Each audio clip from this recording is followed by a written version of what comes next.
This is the voice of the Report of the Week, signing on. Hello, ladies and gentlemen, and everyone listening. This is VORW, the voice of the Report of the Week, and we are here for yet another program. Welcome. And again, this is VORW. And for this program, ladies and gentlemen, this program, of course, is always about the channel and the voice of the Report of the Week. If you ever want to get a new perspective of this channel, instead of just reviews, this is your place to get it. You will hear me talk about different issues, different lectures, read and respond to listeners' letters, which will lead to a variety of topics, and everything in between. And also, if you're ever interested in shortwave radio, this is your go-to place to hear about it, because I will talk about it in every single program. So, thank you for tuning in, and thank you for listening. Again, this is VORW, the voice of the Report of the Week. So I hope you're doing well today on this, 14th, 15th of June, 2016. It's another day. I got to go to a dentist today, and it's awful, because they're going to cut up my mouth. They're going to destroy it, and it's going to be painful, but, you gotta frickin' grin and bear it, and just go. It's going to be no fun. It's going to be no fun. But I gotta do what I gotta do. But I wanted to record this VORW beforehand. Maybe get it uploading while I'm at the dentist. And then when I get home, it'll be all ready to go. And I'll treat you all to a midweek VORW. One by surprise. It'll take everyone off guard. It'll be a curveball, but that's what we got going. So I hope you enjoy it. Anyways, so yeah, that's what we got going. It's a Wednesday, just otherwise a quiet midweek day. It's a bit warm, on the warm side, you can say. But it's going. I don't have much to say in this opening monologue. I didn't anticipate to have much to say, nor do I. In this program, ladies and gentlemen, you will hear some random talk to begin with. Following that, you'll hear a miscellaneous random lecture on the topics of frequent VORWs, how I used to write, or how I used to do one every day, and just the different habits of the people writing in, which I always find a little bit interesting. I hope you understand that it's not meant to be taken as an angry rant or anything, because it's not. Rather, it's just a neutral lecture. So I hope the tone of it doesn't strike as being frustrated, because it's not. So don't you worry. It's interesting to see how letters come in and the speed which they come in, and just an interesting little observation there, which I didn't make clear enough when I gave it, but that's all it was about. Following that is a night walk, very brief in nature. And after that, of course, is the fan mail segment, where I do some readings requested by listeners, which I hope you do enjoy. And I hope you stay tuned and enjoy the program. This is VORW, the voice of the Report of the Week. First and foremost, is there any news regarding Shortwave that's happened in the last few days? Not specifically. I mean, the big news right now is that, the Radio Free Europe is going off the air, and that the Iran Walla transmitting station has gone dark as well. Maybe next week there'll be some more good news, but right now that's all that there is. Otherwise, the stations that are up are still up and running. Voice of America, Radio Free Asia, of course, they're going still. All the pirate broadcasts, Radio Congo, Radio Nigeria, Radio Nacional de Brazil, Bible Voice Broadcasting, Overcomer Ministry, Radio Saka, targeting the Yakutsk region of Russia, Deutsche Welle, Radio France Internationale, Radio Saudi, etc. I still miss Radio Kuwait. I do. I miss Radio Kuwait. It's a darn good station, and I miss them bad. It's a good station, guys. It was a good station, and I do miss it. It's the one shortwave station that I miss, and I know what it feels like now for the people who lost a good station, It's sad. Oh, that was a good station, guys. It was.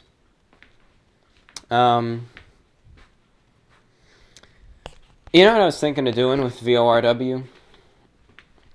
I was thinking of doing an experimental program where I just want to show you all an example of what VORW would be like if I had the ability to use music in it. So I think I'm going to do that with this VORW show, and I'm going to upload an alternate version to SoundCloud. And then I'll link that, maybe I'll talk about it a bit in the next program. I'll talk about it in the next program a bit, but it's just something I want to do and just show you what the program might be like should I have used music in it. I think it'll be something interesting, at least. But anyways, ladies and gentlemen, that's what we got. Now we bring you to the review of the latest uploads. In the time between this video and the last VORW, there were 3 other reviews that were uploaded. The first of which we went to Pizza Hut to get pizza, yes, but also to get a new dessert of theirs, the Hershey's Toasted S'mores cookie, which featured a cookie baked with mini marshmallows, graham cracker bits, as well as pieces of chocolate. The cookie itself was okay, though it was too sweet in its nature. Following that was a review of a spicy pizza from DiGiorno, the spicy pizza, the spicy pepperoni pizza with pepperoni and I forget the name of the other thing that was on it. The pepperoni and the pepperoni and the poblanos on it. I remembered now. The pepperoni and the poblanos, which were on it, and it was a spicy pizza. It was a very spicy pizza, should I say? It was very spicy, and not too spicy, but it was an interesting pizza, and I did thoroughly enjoy it. And speaking of enjoyable, I went to Boston Market and did a review for its oven-baked chicken, the oven-baked crispy chicken, which also was good and yielded a very high rating. With that being said, ladies and gentlemen, that concludes the opening portion of this program. We now bring you to that lecture that I was talking about earlier about the program and writing in. Ladies and gentlemen, thank you for listening. This is VORW, the voice of the report of the week. Enjoy the program. 3,161 listeners and only 6 writers.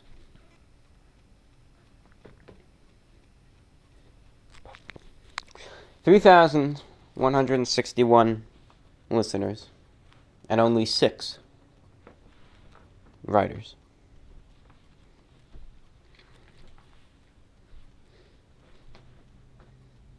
Only 6. And that's not a bad thing. No, it's not a bad thing at all. But it's something that makes you think, and once you kind of see it for what it is, you know, it explains some questions that people have. Sometimes I'm asked the question, when's the next VORW going to be? Sometimes it's phrased differently, and it's asked, well, review bro, when is, why don't you make any more VORWs? Why don't you publish them more frequently? I miss the days in 2014 when you'd publish one, or 2 per week. Why don't you do that anymore, review bro? What's the issue that's prevented you?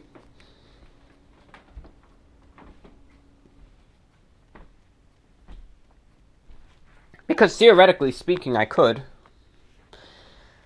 It'd be work, but I could.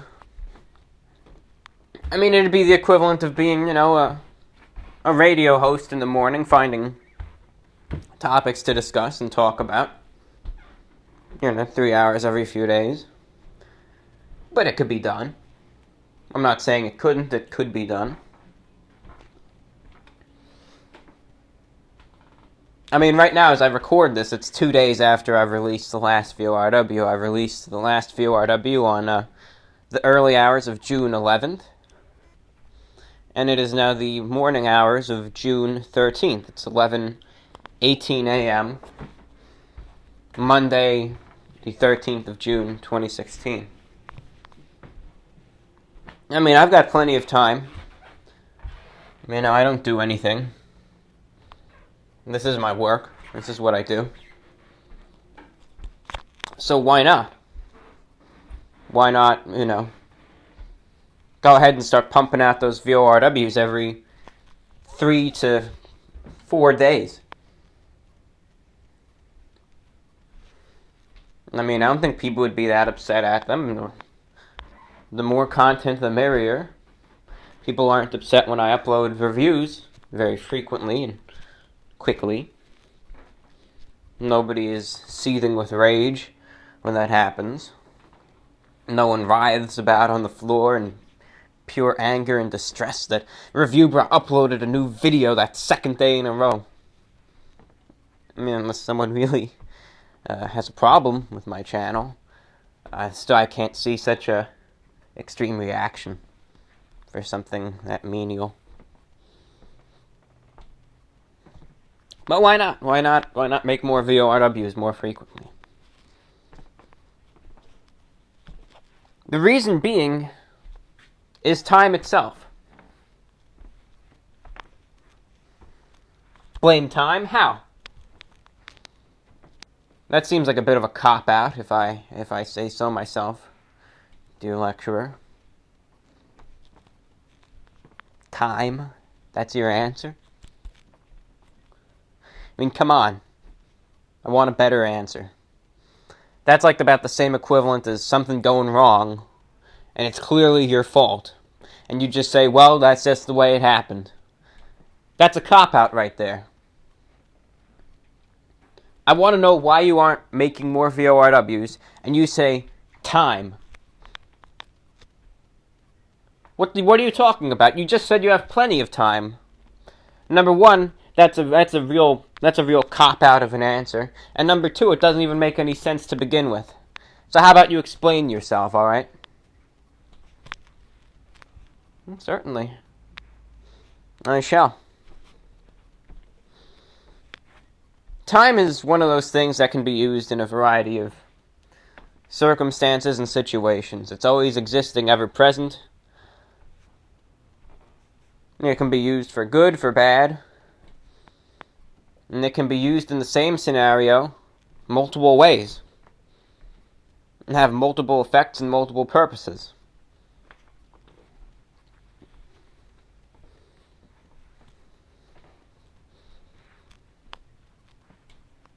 First and foremost, the average VORW show today,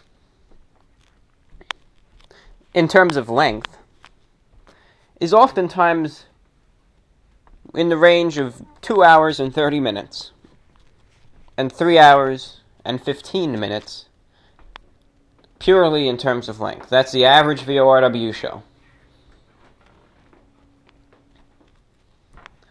And we must remember that the average VORW show comes in several portions. Okay. Comes in the... And nowadays I have a little program guide that I post, in the comments, because they're longer programs. I understand that. And I respect that some people want to hear different segments of the programs first. Some people exclusively like hearing me read the letters. Some people exclusively like hearing me give my monologue at the beginning like I am now. And some people like to listen to the whole thing the whole way through. Everyone's different. Everyone has different opinions. Some say I shouldn't talk so long at the beginning. And others say I read too much fan mail. But I say, it's thank you for the suggestions, but I'll manage the show as it currently is. But nonetheless, the program has its different segments. Oftentimes, to fill this, we'll say averaging out in between, it's a 2 hour and 50-minute block of time. Didn't quite make it to 3 hours, but I went over the 2.5 hour little average. Pretty standard show.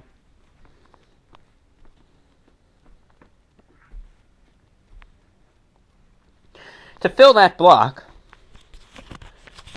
all the shows try to follow a general format. Now, originally, the first few VORW shows, actually the majority of them, out of the whole 124, I believe there are now, or I believe it's 124. Maybe 125, but I think it's 124 we're up to. Out of them all,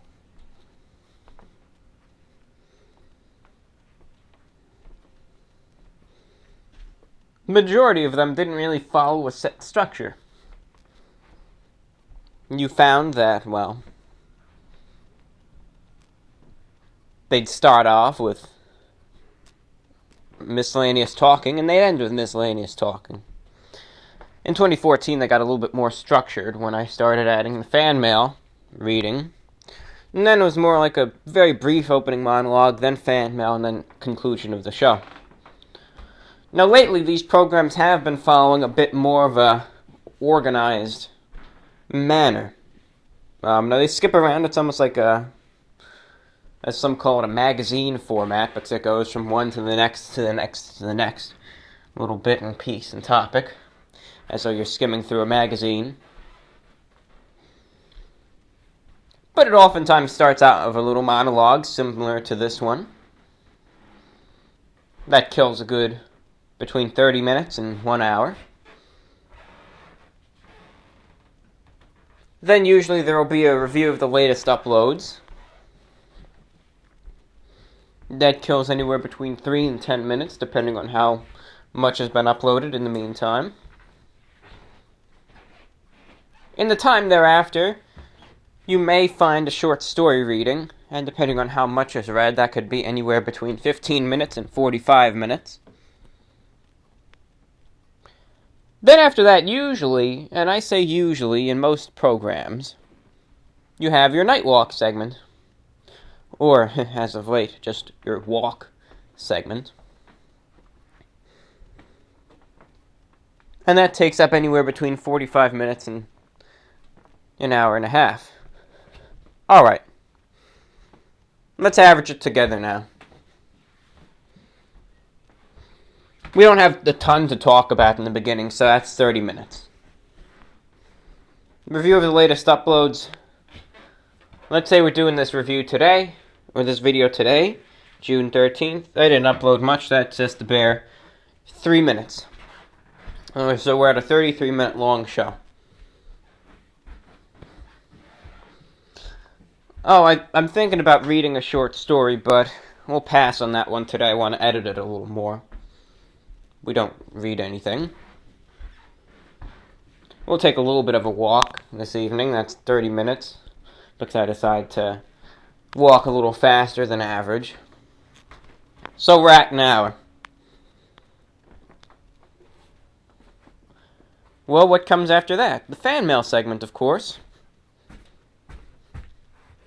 Usually the fan mail segment takes up the bulk of the time on the show. The fan mail segment is usually the remaining amount of time, and it's usually anywhere between, in length, purely in length, anywhere between an hour and a half and 2.5 hours long. 6 letters. 6 letters.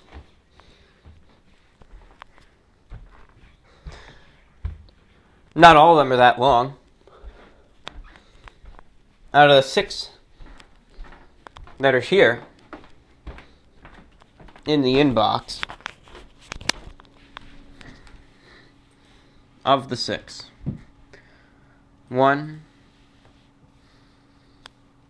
2,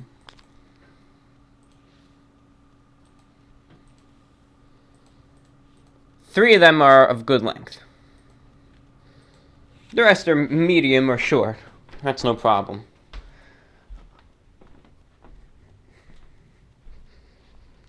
So say we devote to the whole amount of letters, since we spend a good amount of time on some of the longer ones, a few minutes on the shorter ones, 20 minutes for the 6 letters. Show concluded, hour and 20 minutes. I don't think people would be upset, but people would be curious and wondering why it's not longer.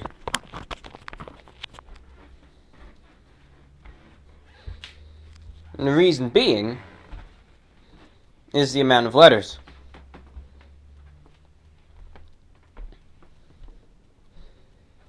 That is really the core of the program. I can lecture all I want, but it's not going to be 3 hours. With letters and being able to read and respond to your letters, having the letters kind of guide the show on its own path, allow it to branch off to topics that I normally would not cover,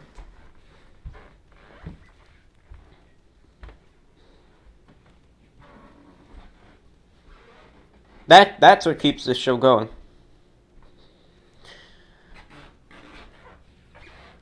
When I mentioned that time was why I couldn't do it, that was one of the reasons.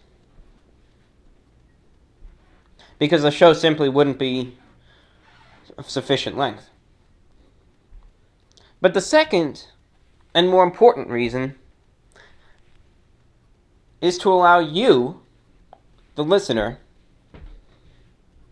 to allow you sufficient time to be able to write to this program. Because I guarantee you, this show is not going to be published on the 13th of June. Rather, it's probably going to be published around the 20th. Maybe the 17th or 18th. But I'm being realistic. Probably the 20th. And by then, we're going to have a full inbox again. Numerous letters, probably in the dozens. And all will be well. But I think it's more important, when I say time, that it's not just the time length of the show, but I'm also talking about the amount of time to give to listeners to be able to write into the program. To give people sufficient time. Not everyone writes immediately. Not everyone has free time all the time. People write in when they can with the time that they have. And that's understood. And it's accepted. And that's what's most important. The way things are right now, if I were to make a show right now, upload it today on the 13th, it would deprive the listeners who listened to that program, the VORW the other day, all 3,161, deprive them of the time to adequately write to this program. All of a sudden, it would bombard them with a new question. Forget the one on the last show. They never got the chance to answer it. Never got the chance to discuss what was on the last show, because all of a sudden they're bombarded with another program. And I don't think that's fair to the listeners. I don't. Imagine you have a program that you listen to all the time. You like writing in, you're used to writing in, you're used to being given the amount of time, a sufficient amount of time to be able to write and express your ideas, your views, your opinions, your questions, your answers to the question. But then all of a sudden a curveball strikes. You haven't even begun writing yet, and already there's another show. And everything you wanted to write is suddenly null and void and invalidated.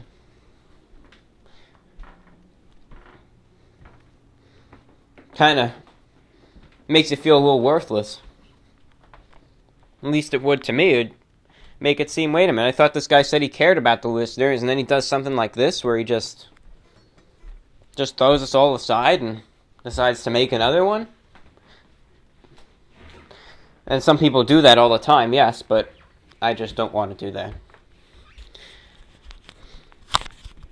But it's interesting to see the progress and procession of how the letters come in. If you ever thought, oh God, I submitted this letter, 4 or 5 days after he made the program.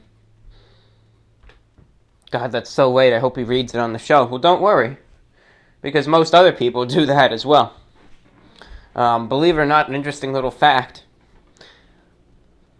from behind the microphone is that the majority of letters from VORW do not arrive within the first 3 days of the upload. So maybe it's all the latecomers that actually write, I couldn't say. Maybe people just want to take their time writing, write a good letter. But usually the first day that it's uploaded, I get almost 0 letters in total. None. Very interesting little snippet and factoid there. But time.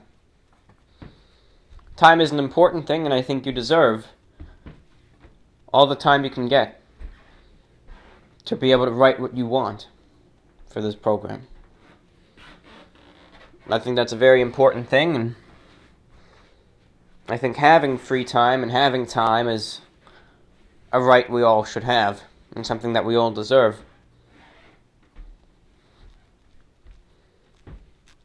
So I hope that clears up some things, and if you're ever wondering why I don't publish more, that's one of the important reasons. And no, I'm not being passive-aggressive, it's just the truth, and just how it is. And I'm fine with that. Doesn't bother me any. But that's all that I've got. And that's all I have for you, ladies and gentlemen. This is VORW, the voice of the Report of the Week. Ladies and gentlemen, we now introduce you to the next segment of our programming, which is a walk. It's not the longest one there is, but it's, I hope you enjoy it nonetheless. It's, maybe it'll be interesting, maybe it won't, but I hope you enjoy it. Ladies and gentlemen, I now present you the standard walking segment. And this is VORW, the voice of the Report of the Week. And here we are, it's a walk, another walking segment into this program. And, well, here we go. It's I think it's a Tuesday. Yeah, it's a Tuesday evening. Ladies and gentlemen. And here we are. Here we go. Walking. That's what we're doing, we're walking. And as I say, it's a Tuesday evening. And it's a pretty evening. Reminiscent of one summer evening, I should say. But it is reminiscent of a summer evening with clear blue skies, the moon overhead, though still with the setting sun in view. Temperature is pleasant, 80 degrees, and some birds chirping,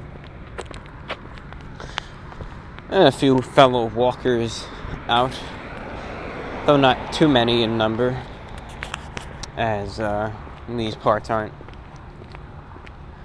that traveled by foot traffic.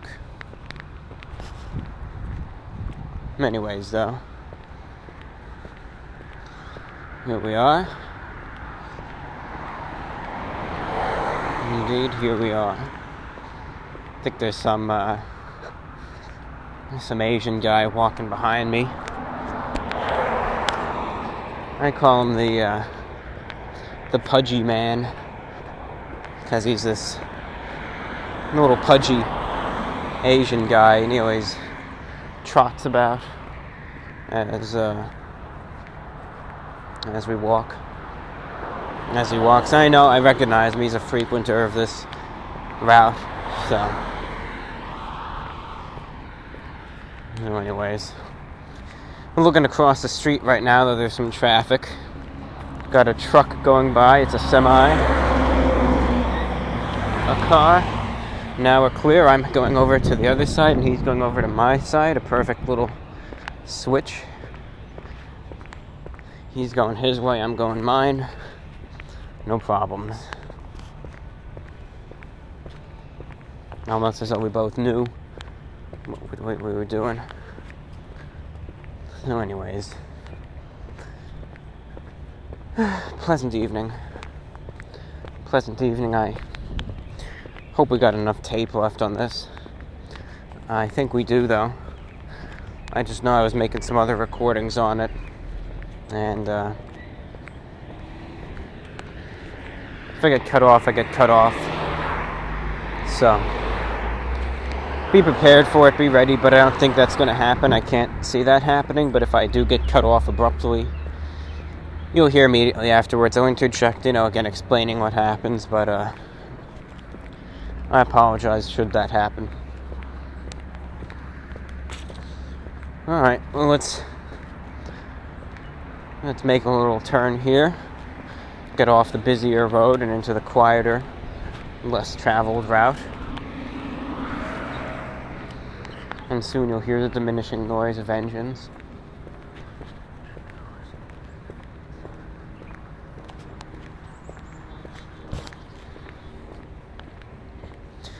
And now we'll think about what we want to talk about today. Well, taking my walk.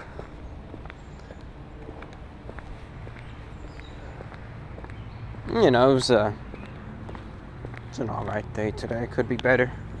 I mean, you know, could be worse too, but could be better. I had, of course, my Boston Market extravaganza for dinner this Tuesday. So I'm starting to burn that off now, taking this walk. So that's what we got going. Anyway, what are we going to talk about today?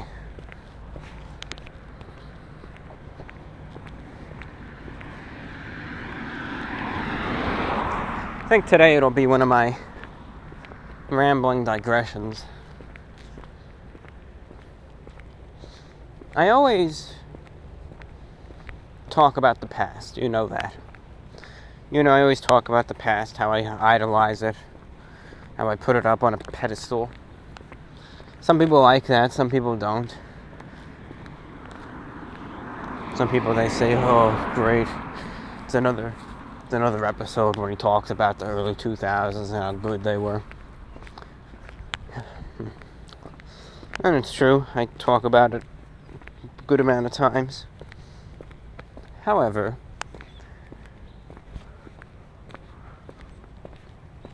I don't really talk too much about the future. Yet, future is just as important as the past. Future is very important because it's going to come, you know. 15 years from now is 15 years from now. And chances are most of us are going to be alive to see that. But we don't know what's going to happen then.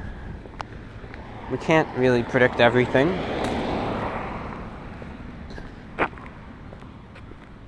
Well, we don't.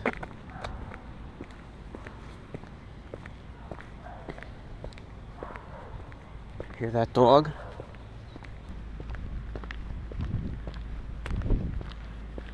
But the future is just you know, it's an odd thing. It's a scary thing, even. It's one of those things that we can't predict it. I mean, I hate to use this example.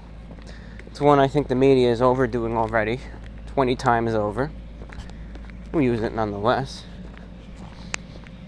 But I mean, you know, the nightclub shooting in Orlando, when they went into the gay club and the one shooter killed 50 people about and wounded another 50. I don't know if the death toll is higher now. Might be. None of the people that went to the club that night knew what their fate was going to be. Those people didn't walk into that club saying, yeah, I'm going to die today. No. No people did. No one knew that.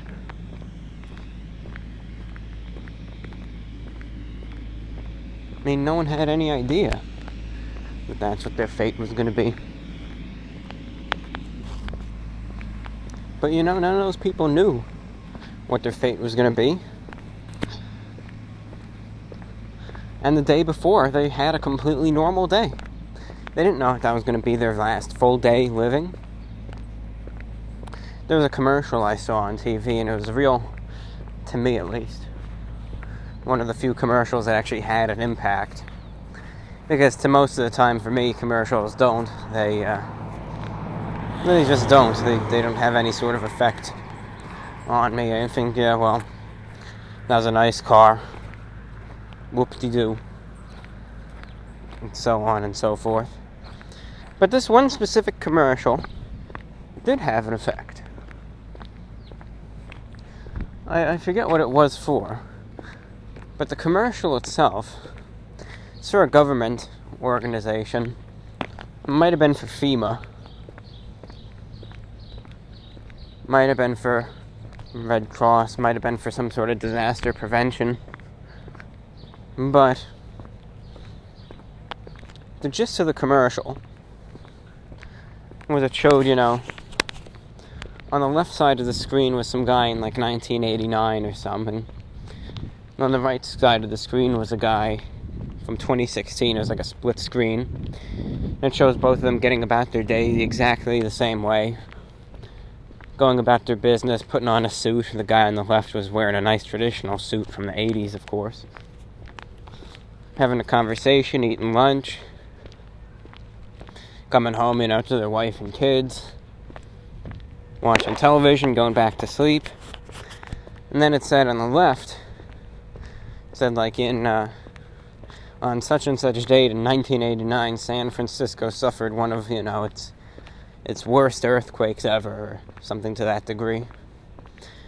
And it said, but the day before it was just a completely normal day. And it said, you never know when disaster will happen, always be prepared, or something to that extent. That made me think, and it made me realize, they're right. All these people who die in these disasters, be it a terrorist attack, a shooting, natural disaster, war,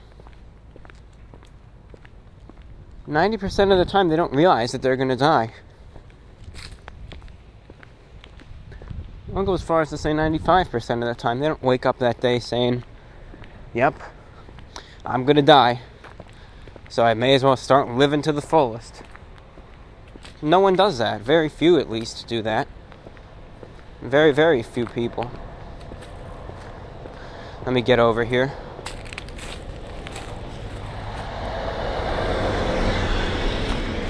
Let the truck go by.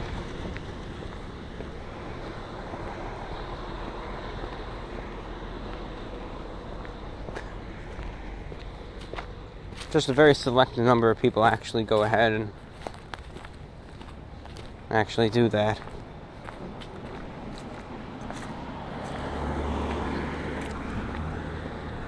Rather, most people aren't even aware until it happens. And that's the scary reality of the future. You don't know what's going to happen. You don't know what the future holds. You just don't.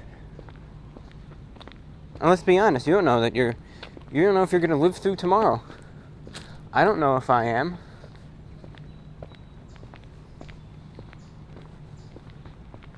We don't. We don't know. Today could be our last day. Who can say that?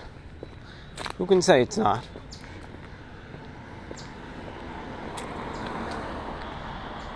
If you ask the people who went to that club the day before and said, what are the odds you're going to die tomorrow? The majority of the people would probably say, no, I'll be seeing you in a year. Look at what happened. Anything can happen. Anything is possible, ladies and gentlemen.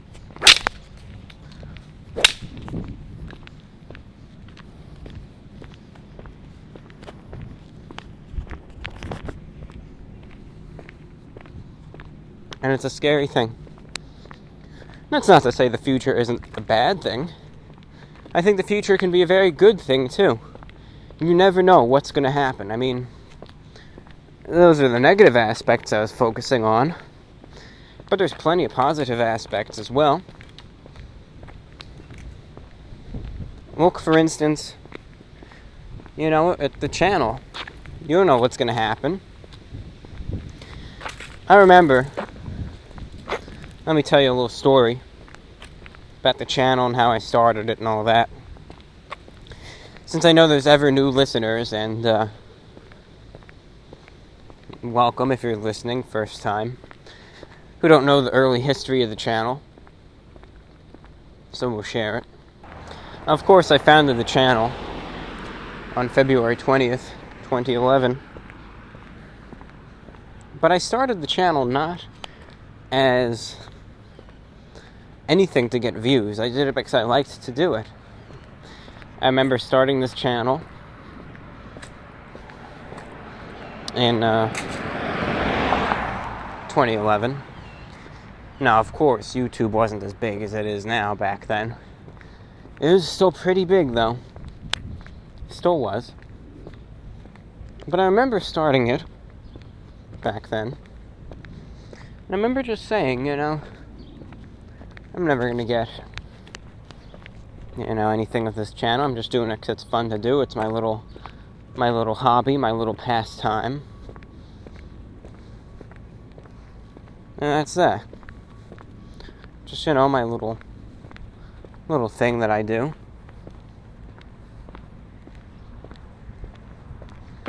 Nothing more to it.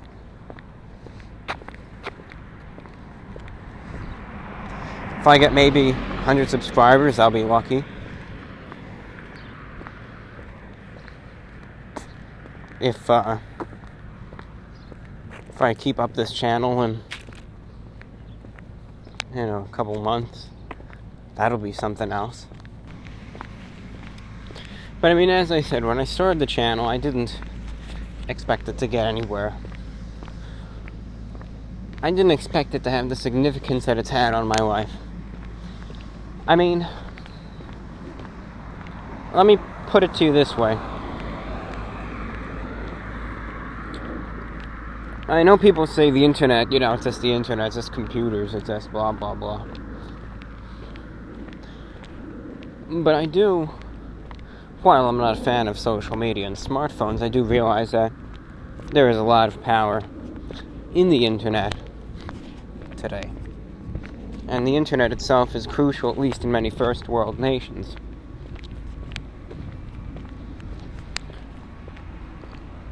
One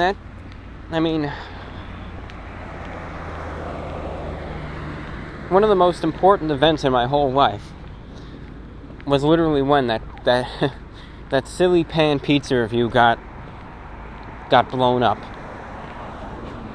If it weren't for that, I never would have learned a set of valuable lessons for life. Things never would have taken the toll that they did. My life would be inexorably different. And I would be a different person. It would be a totally different life. And probably other people's lives would be different too. It's just an incredible thing when you think about it. Should someone have just done something different and not posted that one video to Reddit, how different things would have been. It's just amazing when you think about it. It is.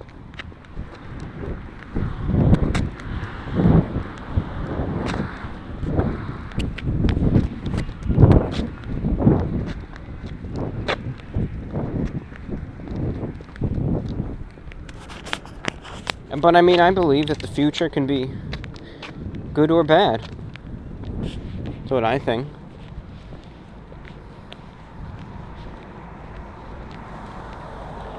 But it's just crazy how things can just change, how the simplest of actions can make the biggest of changes, and it's so just shocking when you think how different things would be if that one year I never posted that one pan pizza review to Reddit. It never got the attention that it got. That's just incredible to me. At least I feel. The simplest of actions can make the greatest of changes. Some food for thought right there, ladies and gentlemen.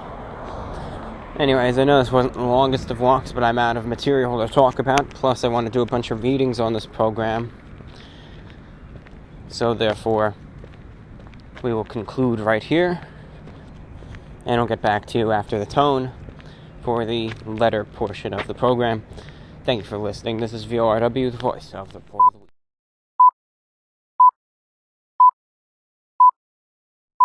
This is VORW, the voice of the Report of the Week.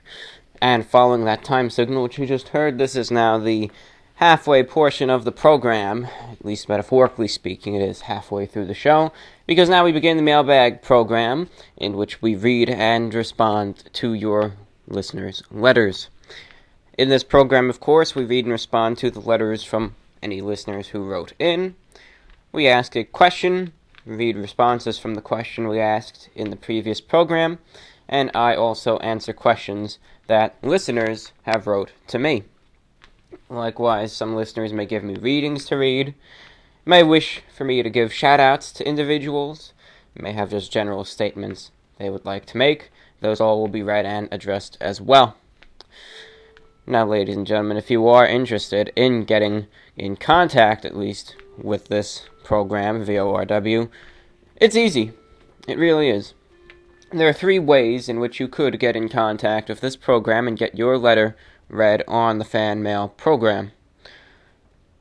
The first way is via the traditional YouTube inbox system. Simply go to the About tab on the YouTube The Report of the Week page, click on Send Message, type the contents of your message, and thereafter send it.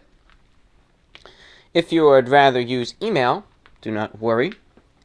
Send us an email at repweekinterview1, that's REPWEEKINTERVIEW1, the number 1 at gmail.com, repweekinterview1 at gmail.com, or write to us at vorwinfo at gmail.com, that's vorwinfo at gmail.com. You're listening to VORW, the voice of the Report of the Week. Now, of course, the question for the last program was in regards to carbonated beverages. It was regarding the carbonated beverages. It was, what was your favorite carbonated beverage? Now, everyone has one, and their responses were, and the variety was interesting. Because, of course, there's a lot of carbonated beverages out there. And, there's a lot to choose from. Everyone asks me, what's your favorite film? You know, what's your favorite book? What's your favorite film? I always get that question. Not once per show, but I get it often. So, figure it's time to turn the tables a bit and bring up the topic of film in a question. Question is, what was the last film that you saw? Could be on TV, could be on Netflix, could be on some sketchy streaming site, could have gone to the movie theater and seen it, whatever it is. What was the last film that you saw? What was it? What was the last one that you saw? Curious to know what the last film that you saw was. And if you're not a movie person like me, then I want that. I want the cop-out answer, too. If you don't remember, if you don't want to share it, I'm indifferent. Say, I'm not a movie person. I don't remember. I didn't watch a film lately, and that's fine by me, because that's the answer I'd probably have given as well. So I always understand some of those answers, at least. No worries.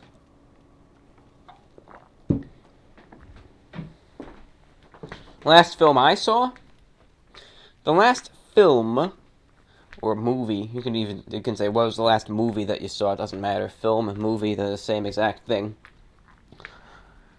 What was the last movie that you saw? The last movie that I saw was about a week or two ago, called from the early 90s. It was called Falling Down, with I think Michael Douglas. Falling Down, the movie was, and I thought it was good. People were always saying it was a horrible movie, it didn't make any sense, it was a piece of garbage, it was the worst film he's ever starred in, but I thought it was good. I mean, I thoroughly liked the movie Falling Down. I mean, heck, I'm even wearing a short-sleeved dress shirt right now, like the guy in the movie was wearing, but I don't know if that's actually a good comparison to make, because, I mean, you know, the guy goes on a spree throughout LA. But anyways, it's a good movie. If you want to watch it ever, you got nothing better to do, I recommend the film. You know I don't watch films that much. It's a very rare occasion, as this was. So that's that. Now, ladies and gentlemen, that being said, let's look at the YouTube inbox and start reading and responding to those messages. And then let's see, we uploaded the last VORW on June 11th. Therefore, we got that, and 2 people wrote to the VORW info address, so people, don't worry, the email address now feels feels like it matters. And let's see here. Let's just see what we got going here. Alright. Believe it or not, nowadays, more people write, at least for this show, more people wrote to the Rep Week Interview 1 address than the YouTube one. At this point now we got 1, 2, 3, 4, 5, 6, 7, 8, 9, 10, 11, 12, 13, 14, 15, 16, 17, 18, 19. So you got 19 letters in total to read, and you can see that that is a definite a definite increase from just the 6 that were there just 2 days ago.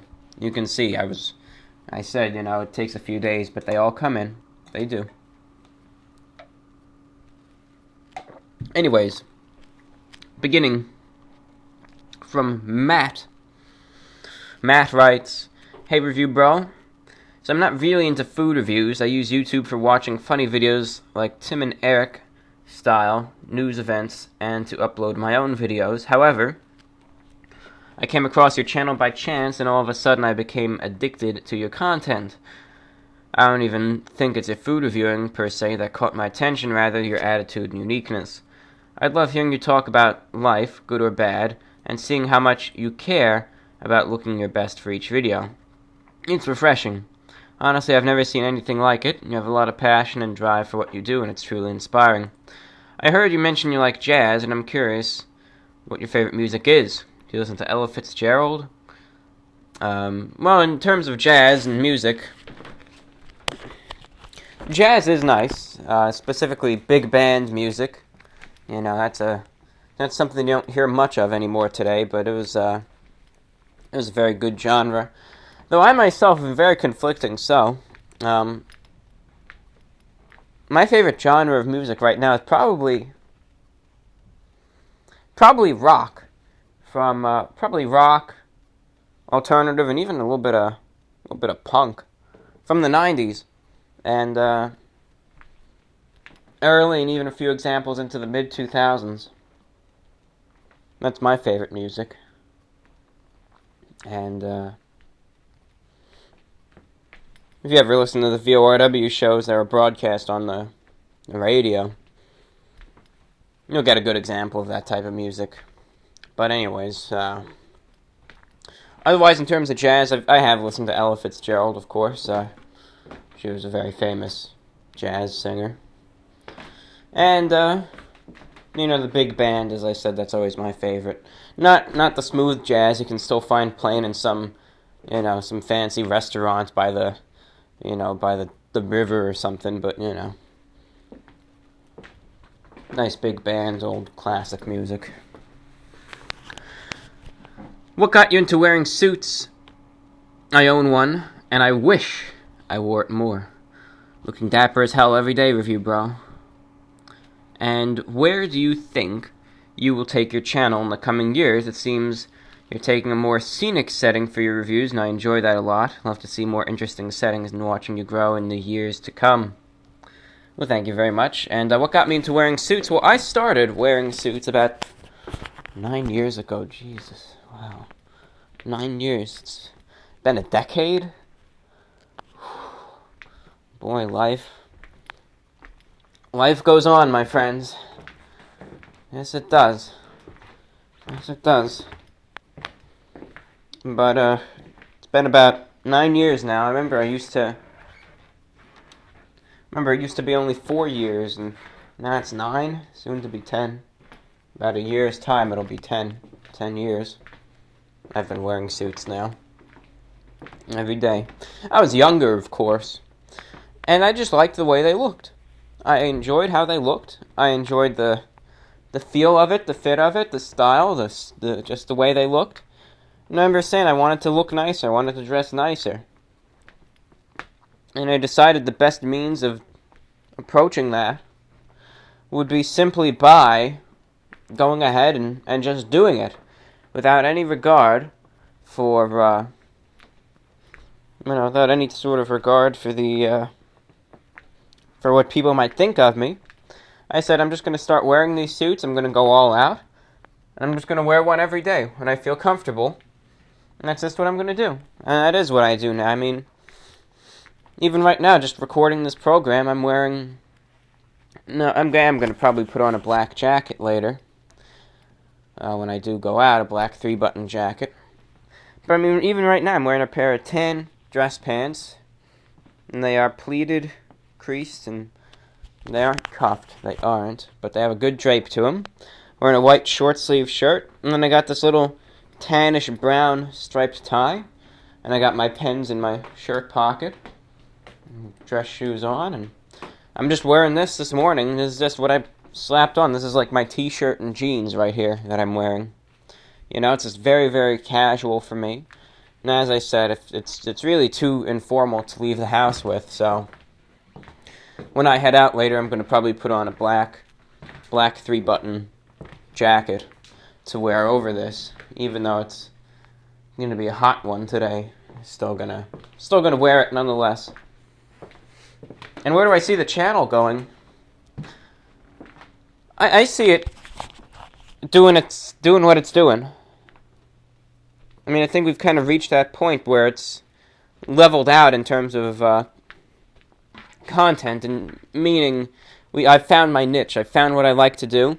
There'll be more food reviews, energy drink reviews, more VORWs, maybe even an idle mind here and there, which I've promised since 2014, but never actually followed up on. And I do hope to do more scenic reviews. You're right. I don't think a full HD switchover will happen anytime soon. My ideal goal will be to still be using the old camera in some settings at least by 2020. So I still want to hope to do that. But it's not going to be a full HD switchover, but I think there will be, again, utilizing the HD. Utilization. And I just gotta follow, whatever the internet does. If the internet, I have a prediction, unfortunately, that it's eventually going to go over, everything's going to be live online. I think that's going to be a real big emphasis. Yes, there'll be such a thing as pre-recorded, but I think that sites such as Periscope and the live feature of YouTube are really going to be utilized. I think all the little baby millennials. I'm not talking about like people in their 20s. I'm talking about the kids who are in elementary school right now. The kids who are like 10 years old. 5 to 10 years old. I think give things another 5-10 years, and I think when they grow up, when they get old enough to think coherently, because none of them really can right now, they just think and do whatever their parents want them to do and however their parents want them to think. But when they grow up and think coherently, I think there's going to be a real big push towards live streaming, because they're going to say, but it's already been recorded, boring, I want to see it live. And then there's going to be a big push to getting everything live. And then it's going to be pretty funny, because you're going to see all those sites like Periscope and YouTube Live and all of that, flooded with all these creators that usually do all the jump cuts and crap, now having to do it live in one take. But, I mean, if I ever have to film live, I could.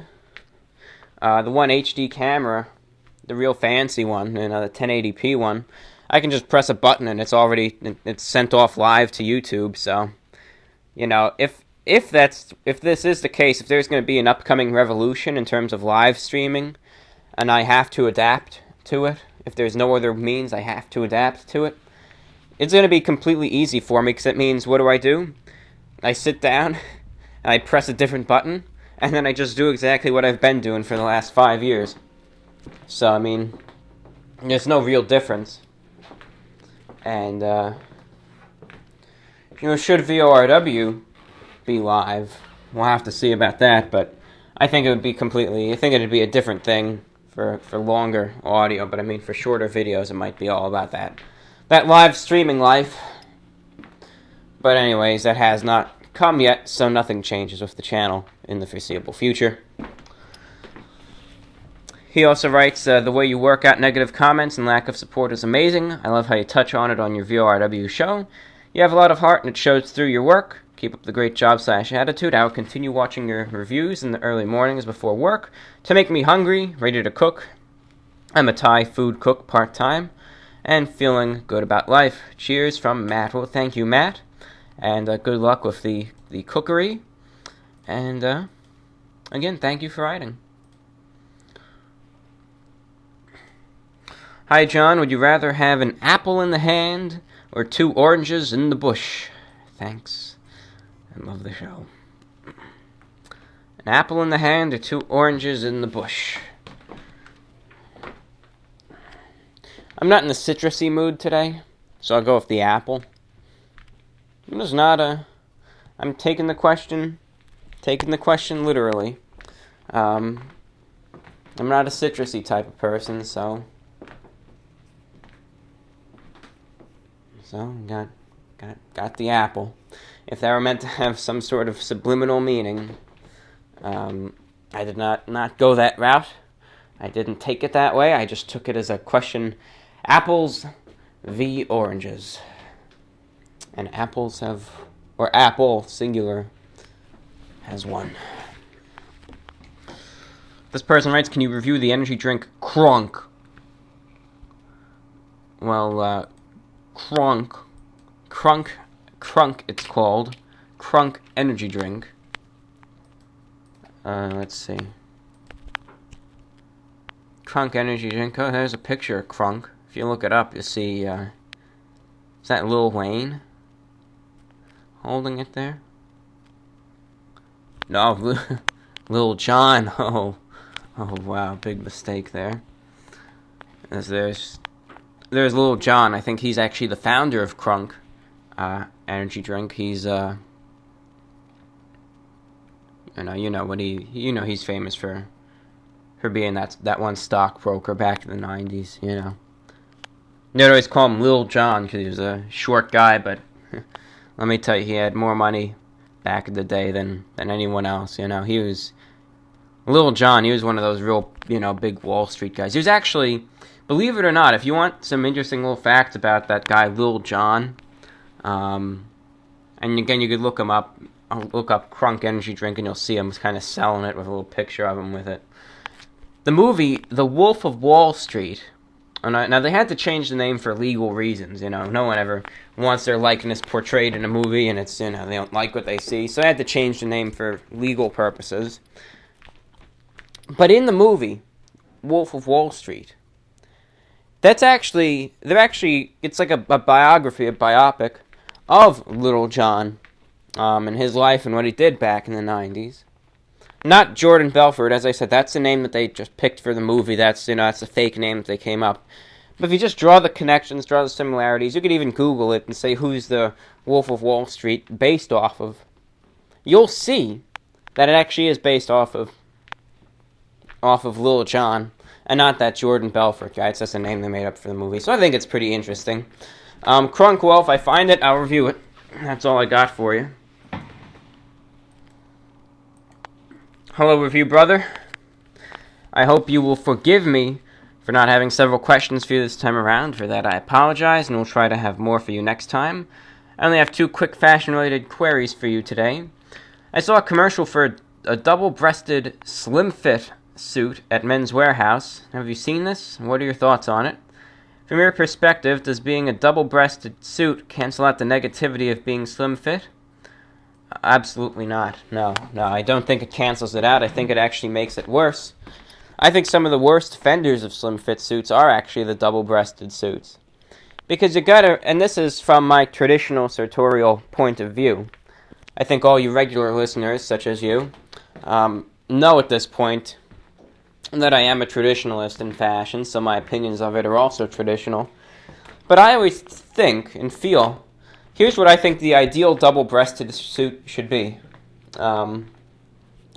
It should have a button stance of either 6 by 1, which is what I wear. That means it's got 6 buttons in total, 3 per side. and it's only got one button that's buttoned over. You know, that's what I wear the most. You ever see me walk in, you can kind of pause it, and you can see I'm always wearing the 6x1 double-breasted suits. Or you can look up picture of 6x1 double-breasted suit. Or it could be, you know, it could be, I believe they call it 6x2 double-breasted suit, which is the more standard double-breasted suit, where it's got the two buttons going over, but still 3 per side. So it's got the 4 in the center that are all buttoned, and then the 2, 1 on each side, still adding up to 6. Though I prefer the 6x1 double-breasted suits. But anyways, I think the jacket should have a good drape to it, should have wide sweeping lapels. It doesn't need a vent in the back, though it could be double vented. I also feel that the pants should be pleated, creased, and cuffed, very drapey, and that's how it should be. I think the double-breasted suit should really be, you know, have broad shoulders and some padding. It should be characterized as being, you know, it should be a real drapey suit, in my opinion, with wide lapels, and that's how I think a double-breasted suit should be. So I think a slim-fit suit is just an insult to double-breasted suits. Especially a slim-fit double-breasted one. That's my opinion. Exclusively. And second, if you had to choose one of the following to wear in a review or other video, which would you wear? A slim-fit suit or jeans and a t-shirt? Thanks a bunch and take care. Well, assuming you're talking about a modern slim-fit suit, which is horrible, then, my goodness. That's a tough one.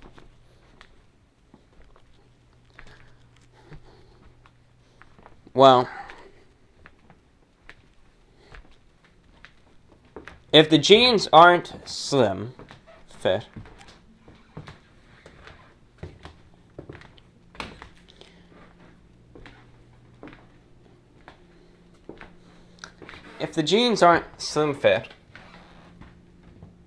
I'd probably rather wear that than a slim-fit suit. Because, I mean, otherwise, if it's that slim-fit, I just don't see how it wouldn't just be painful to sit down. My goodness. That was a tough one, though. You got me on that one. That made me think. Wow, good work. Thank you for writing. Here's a short piece of work. Literature by Mr. B. Little did I know how life would change. I'll give this an 8 out of 10, just because I don't give 10 out of 10. When I first glanced upon that screen and saw that food reviewer, John, little did I know how life would change. He took his time to eat of that pizza and explain the rating he gave this way. Because I don't give 10 out of 10. As I scrolled through John's videos, seeing diverse reviews, all kinds, little did I know how life would change. I had been awakened to a new world the first time I heard that wondrous saying, because I don't give 10 out of 10. And every time John gives his rating, I think back and remember my first time. Little did I know how life would change, because I don't give 10 out of 10. That was from Mr. B. That was a short poem by the topic, on the topic of the reviews and the channel and the impact thereof. Very nicely done, and thank you for your work. This is a literature-heavy program, by the way, and if you ever want me to give little readings, go ahead. We got plenty of time here. Hello again, just finished listening to VORW number 54 with that lecture, putting an exclamation point on life, and you remind your audience of the importance of enjoying life and appreciating everyday things. Made me think of those everyday things that can put a smile on my face, like tea out of my favorite cup, brushing my hair so it falls loose on my back, or a special song. Do you have any everyday things that give you a momentary lift? And as for carbonated beverages, if I had to pick one out, it would be ginger beer, because ginger ale is too wishy-washy, no proper bite to it, and the rest seem far too sweet overall. Yeah, ginger ale is it can be a bit of a, a bit wishy-washy, as you said. That is a good example of it. Sometimes it just doesn't have a kick to it, so that is quite agreeable. And yeah, I remember that lecture number in VORW number 54. That was a while back. That's talking late 2014, I think. Putting an exclamation point on life. That was a lecture of mine that made quite a thing back in the day. I remember that one. That was my first real big lecture that I gave on life. I mean, now lectures like that are kind of common in these programs, but if you ever want to, listen to VORW number 54. I'm pretty sure it is. Let me make sure this person writing who listened to it knows better than me at the moment. So let's see, it's VORW number 54. If you ever want to listen to my first kind of existential lecture, listen to VORW 54 and listen to my lecture putting an exclamation point on life. And it's a it's a lecture about doing what you can to make the most out of it and make every day enjoyable. But when I first did that lecture, I mean, people weren't used to me talking like that. So I mean, it really caused a big stir in the VORW community. It gave a few listeners existential crises and saying, what am I doing with my life? And I kid you not, it really did. Yes, I remember that one. Putting an exclamation point on life. Yep, that was a very not a famous lecture, but it was a well-known one at the time. Glad to see it's still getting some recognition. Anyways, the any little things that I do every day that absolutely. I think the same applies to some people as well, and to most, everyone gets a little something that makes them happy during the day. It can be anything from listening to Shortwave and finding a station that I like. Could be being able to eat my meal, and if it's something enjoyable, looking around at suits, going out to the park and watching the birds fly around a bit, talking to loved ones, anything in between. But every day has its has little things, and that kind of make each day special. Even when it's in the doldrums and every day feels the same, each day has its own little special things to it, which is what makes each day unique. Even if you sit home and play video games 24/7, I figure there might have been something in that one video game you were playing that you found enjoyable. Maybe a certain spot you got to, certain even pieces of soundtrack that you like, whatever it is.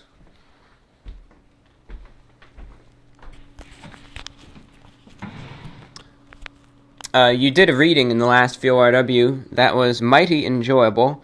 I was wondering if you would read a favorite poem of mine by Rudyard Kipling.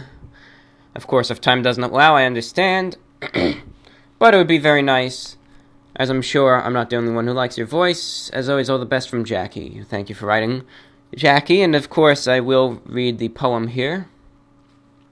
So let us do that. Poem is titled If by Rudyard Kipling. If you can keep your head when all about you are losing theirs and blaming it on you, if you can trust yourself when all men doubt you, but make allowance for their doubting too, if you can wait and not be tired by waiting or being lied about, don't deal in lies, or being hated, don't give way to hating, and yet don't look too good nor talk too wise, if you can dream and not make dreams your master, if you can think and not make thoughts your aim, if you can meet with triumph and disaster, and treat those two impostors just the same, if you can bear to hear the truth you've spoken, twisted by knaves, or make a trap for fools, or watch the things you gave your life to broken, and stoop and build 'em up with worn-out tools. If you can make one heap of all your winnings, and risk it on one turn of pitch and toss, and lose, and start again at your beginnings, and never breathe a word about your loss. If you can force your heart and nerve and sinew to serve your turn long after they are gone, and so hold on when there is nothing in you, except the will which says to them, hold on. If you can talk with crowds and keep your virtue, or walk with kings nor lose the common touch, if neither foes nor loving friends can hurt you, if all men count with you, but none too much, if you can fill the unforgiving minute with 60 seconds' worth of distances run, yours is the earth and everything that's in it, and, which is more, you'll be a man, my son. And that was If by Rudyard Kipling. And thank you for that. Seems to be a new little theme in the VORW shows. I've had there's a few other works that people want me to write or to read, and I appreciate that. It's really an interesting little way of being able to number one, read pieces of literature to the best of my abilities. I'm not saying it's perfect, because my reading's perfect, because it's not. By no means is it. But it's a fun little thing, in my opinion, to be able to read some literature to the listeners, and it's a way of actually exposing myself to literature that I otherwise would not perhaps expose myself to. So it's really an inadvertent way of also becoming more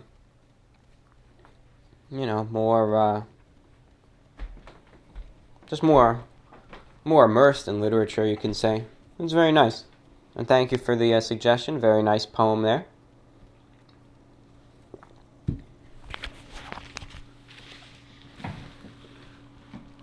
We've got 2 comments that came in. One positive, and one of them looks like he's yeah,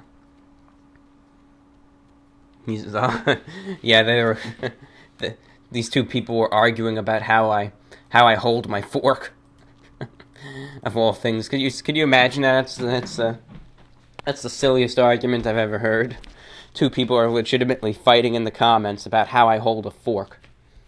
And they're just fighting about that right now. They're having a comment war about that, about how I hold my fork. Oh, too good. Too good. Alright, and that clears out the YouTube inbox. You can see that that's that for the YouTube inbox.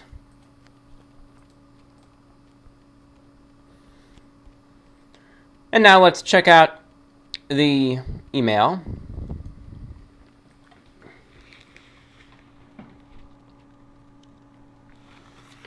Ben writes, Dear Report of the Week, I'm in the process of watching your May 29th VORW and enjoyed the first hour that I've listened as I write this email.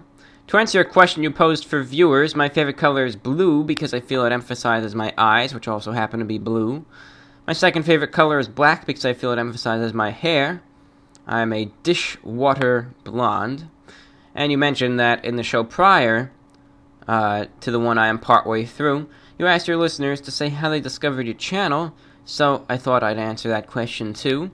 I discovered your channel via a shout-out Boogie2988, that's 2988. It gave you a while back, and then spaced your channel for a bit, and I've recently rediscovered it.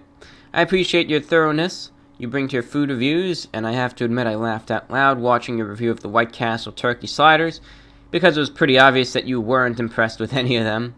Since you seem like a bit of an intellectual, I thought I'd recommend that you check out the work of the philosopher John Gray, particularly his book The Silence of Animals. Thanks for letting me yammer. Take it easy and be good to yourself, from Ben. Well, thank you, Ben. Thank you for writing. And I didn't get the chance to read his letter last show, so I sent him a little apology on my own. And I promised that out of the email, he'd be the first one I read, and that he is. And thank you for the literature recommendation, by the way. I'll definitely look it up. I want to read a book called House of Leaves by Mark Danielewski. I believe that's his name. It's a complicated book. It's not the longest in the world. It's only about 600 pages in length, which isn't too long. But I want to read that first, and then maybe I'll check that one out. But I got the other book right here. I want to get to that at some point. They told me I should start getting into that stuff. So, just start doing that to pass the time. So maybe I'll start reading a little bit. Thank you for the literature recommendation.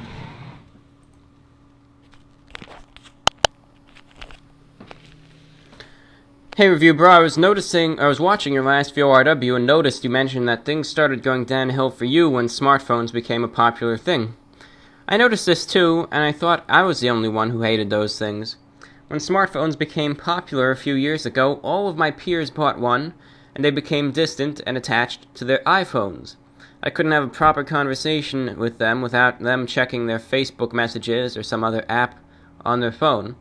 This spread like a disease throughout society of teenagers, adults, and even children now stuck to a smartphone or iPad. It attracted a lot of people to the internet, and companies began to alter the internet to suit these people, everything now being commercialized and associated with social media, even online. On top of this, a terrible culture of vanity and stupidity which followed suit, which genuinely makes me concerned for the youth of today and the society of the future. Amen. I couldn't agree more with you, my friend. I mean, I could not agree more with you. You hit the nail right on the head here. I could not agree more with what you have to say. This made me develop a very misanthropic view of society, and I too wish it was some year between 2000 and 2007 still. I felt the world was best for me between these years, and I admire the fact that despite how people may view it, you still dress and speak the way you like, regardless of what people may say about you. But to answer the question asked in the last VORW, for me it would probably be Pepsi, which I always have enjoyed more than the popular drinks like Coke or Mountain Dew. Keep up the good work. Well, thank you. Yes, a Pepsi fan. I'm not a fan of Pepsi, but you get a pass. You get a pass because that was wonderfully written, and again, you hit the nail right on the head. That pretty much sums up my view of the fact. It's of course I don't own a smartphone. I don't own a smartphone. I mean, then the whole. I'm not going to cover it from this aspect though, but the whole idea of spying through smartphones, which happens. I mean, you're probably being recorded right now from your smartphone.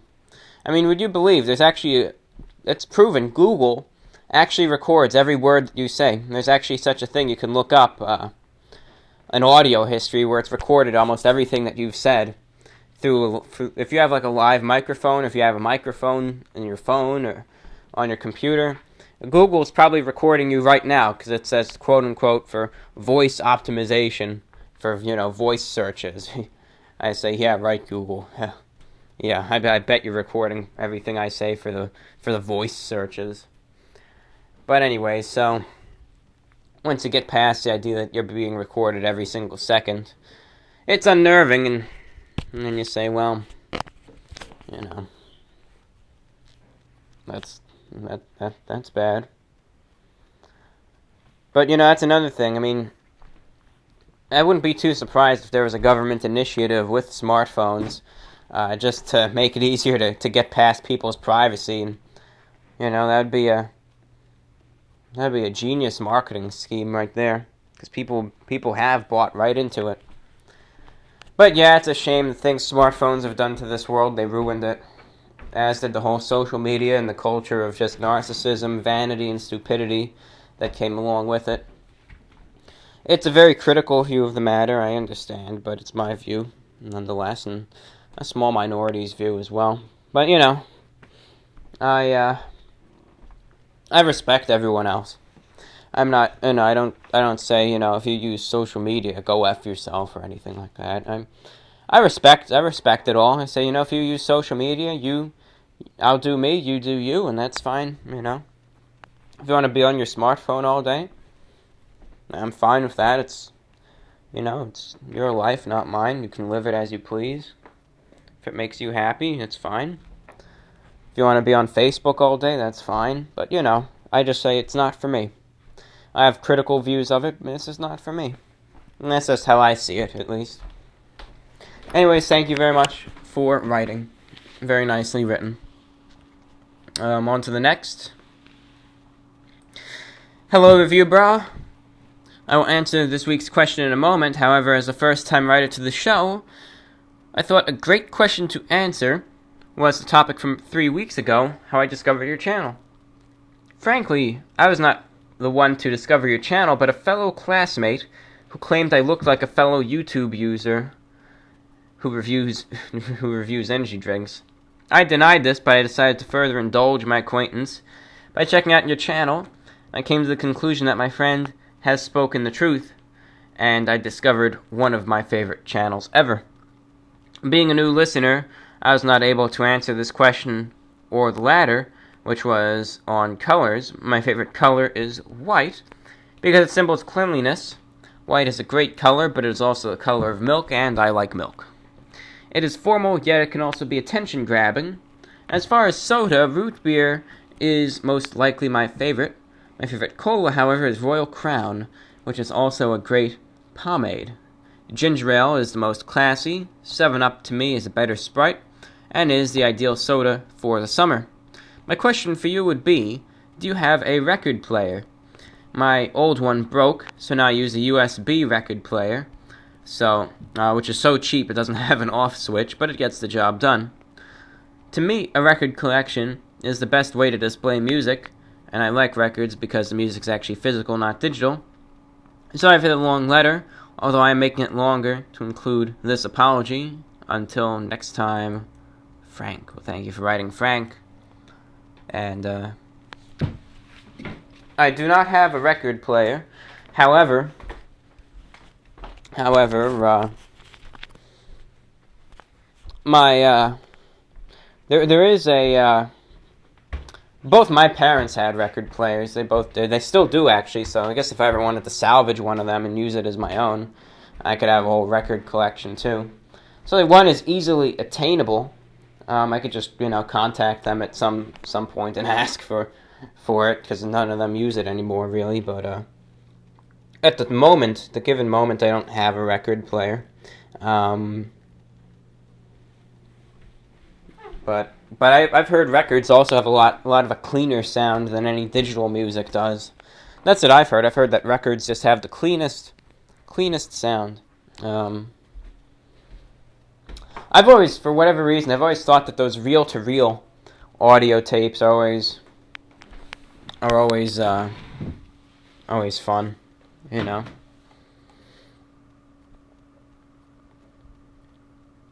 Anyways, let's take another sip and let's get to the next one.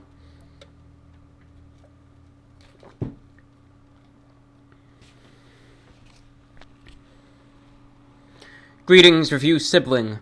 My name is Louise, or Opta Louise, on the interwebs. And I'm a writer and film student from Brazil, writing to you for the first time. In fact, this is the first time that I wrote to any YouTuber or radio host, which is what I consider you due to your excellent VORW show. Since you've mentioned how important it is that we contribute to our favorite shows and creators, I thought an electronic letter was due. First of all, I'd like to say I greatly enjoy your online content, both video and otherwise.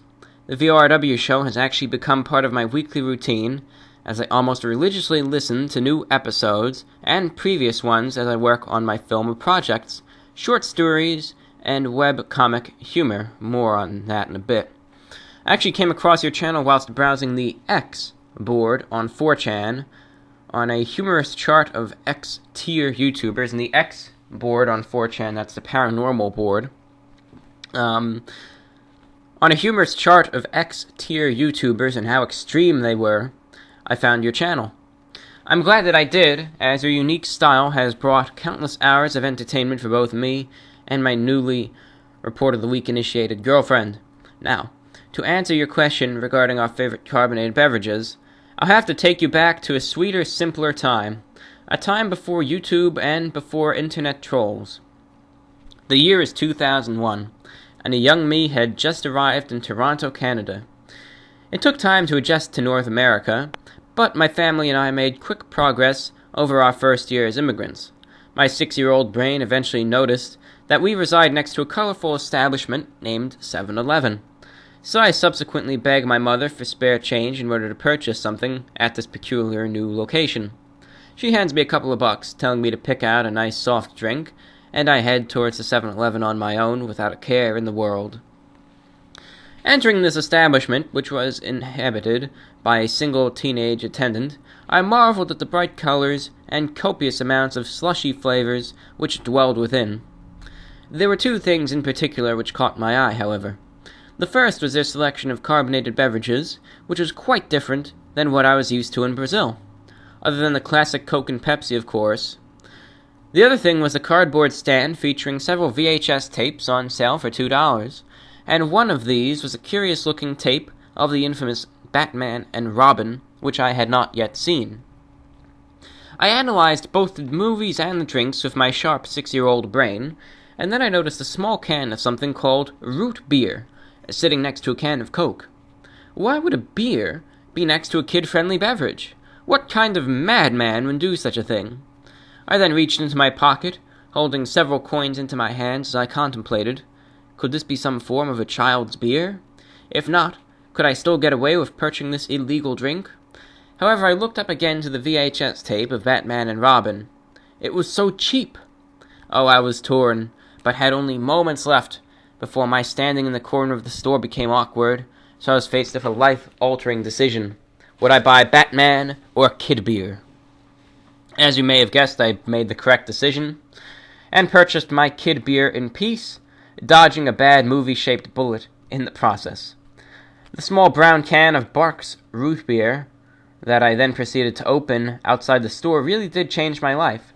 As my taste buds rejoiced in this newly found vanilla-esque explosion of carbonated ecstasy, I even ended up sharing the can with my parents, who luckily hated the drink, allowing me privacy while I binged on that sugary glory. Now living in Brazil, I look back on that day as the day with melancholy, for though I discovered my favorite drink, I also created my own greatest weakness. It'll be 10 years next month since I was expelled from my Toronto home and flung back to this tropical hell, a terrible place devoid of any root beer loving. I spend most of these days agonizing over the loss of my one true carbonated love, destined to swim in the highly caloric ocean of guarana-derived soda and the same old colas. That is, until a few months ago my girlfriend found a couple of cans in an imported goods store downtown and bought them for me. Review, brah. I shall marry this girl one day, and that's the story of my love for root beer. I apologize for the long letter, and I will not be offended in the slightest if you choose not to read it aloud, Mr. Bra. However, I'd like to request a simple shout-out to my supposedly humorous blog, where I make silly webcomic strips and basically anything. The art may not be the best, but it's like my virtual home. The address is www.epicclubblog.blogspot.com. Pardon the name. A friend and I came up with it during the teenage years. Oh, absolutely, yes. I'll post it in the description as well. You can check out his blog. It's called Epic Club Blog. That's EPICCU or CLUBBLOG. That's EPICCLUBBLOG. epicclubblog.blogspot.com. Now, to conclude this overtly long letter, I'd like to ask you, what is your favorite fictional story and why? And it can be a book, a film, play, or any matter of media that you like. Thank you so much for your time, Review Bra. I shall anxiously await your next VORW program. Stay stylish. From Up to Louise. It's fine, I didn't notice any grammatical errors. What's my favorite fictional story? My favorite fictional story?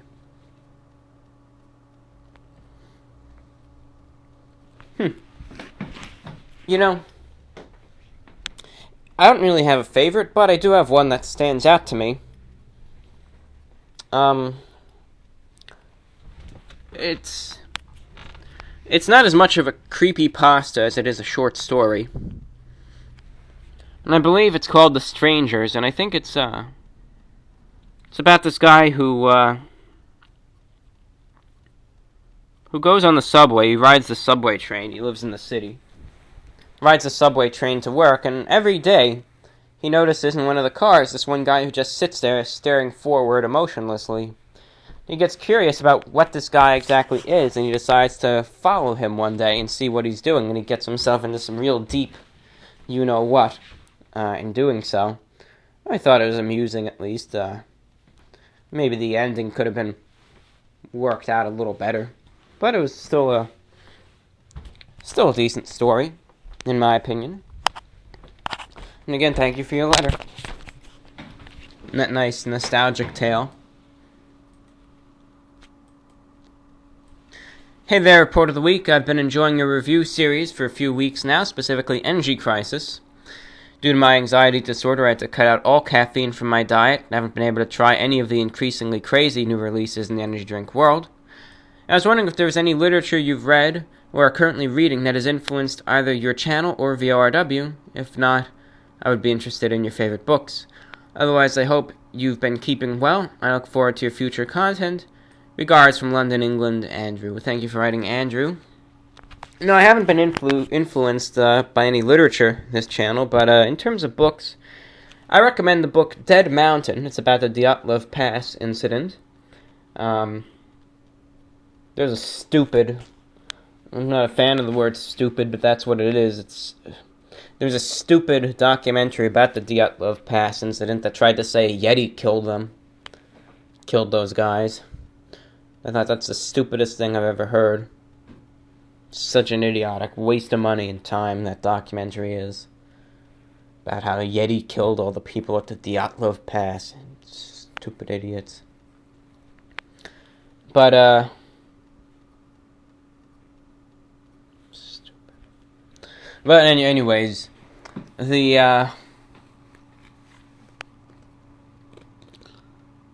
also recommend the book. Might say it's more childish, but I still thought it was a good book anyways. It's called Ready Player One. It's called Ready Player One, and I recommend it anyways, too. It's about virtual reality and what the future might end up being one day. Who's to say? Anyways, thank you for writing, and on to the next. Good evening, Report of the Week. Attached is another installment of the Report of the Week fan art. A word of explanation. I learned graphics composition while working for a printing company in the Los Angeles area, where I was also a bookkeeper, phone answerer, and whatever other job designation is required. The company went out of business during the recent economic downturn, which hit the small printing industry pretty hard. But I've tried to keep up my skills current by practicing on random photographs. But my family had their fill of my nonsense, so it looks like it's your turn. You're truly an original personality and very inspiring. In answer to your question on VORW 123 regarding favorite carbonated beverage, usually it's whatever brand of Diet Cola costs the least on any given grocery trip. I'm not a fussy drinker, however, if I had to choose, I prefer sparkling water from a glass bottle, perhaps flavored with a bit of citrus. Unfortunately, a Diet Cola edition is much cheaper than an imported sparkling water edition. Needs must.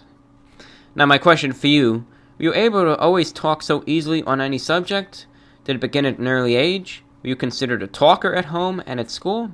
Personally, I can kill any conversation within seconds of trying to join in, so I guess I'm curious about when you realized you had such a skill. Hope you have a great week. From P.S. So thank you for writing P.S. And as always, thank you for the wonderful artwork. If you're curious, this is the individual now who has submitted the fan art for the last VORW, where it's the noir, the noir-themed VORW artwork. And also the, from a few shows back, which was, the one with the little monster in the lake there. So anyways, thank you very much for the wonderful artwork. This will always, as always, be featured in this program. And, How did I learn about talking? I didn't. I never practiced. I could just talk. I never was a talker either, believe it or not. I never had that many friends, never talked to anyone. I never raised my hand or participated in class. I always worked alone. I never did any of that. I was always just by myself. I was just alone. I never talked. Then one day in 4th grade, years ago, I had a little presentation. I stood up and I just gave a lecture in front of the class. And that was it. Never did it before. Got up as a 4th grader, however old I was 9 or 10. Got up, gave a presentation, and that was it. And then from there on, I could just do presentations naturally well. No practice. Nothing. I can just do it fine.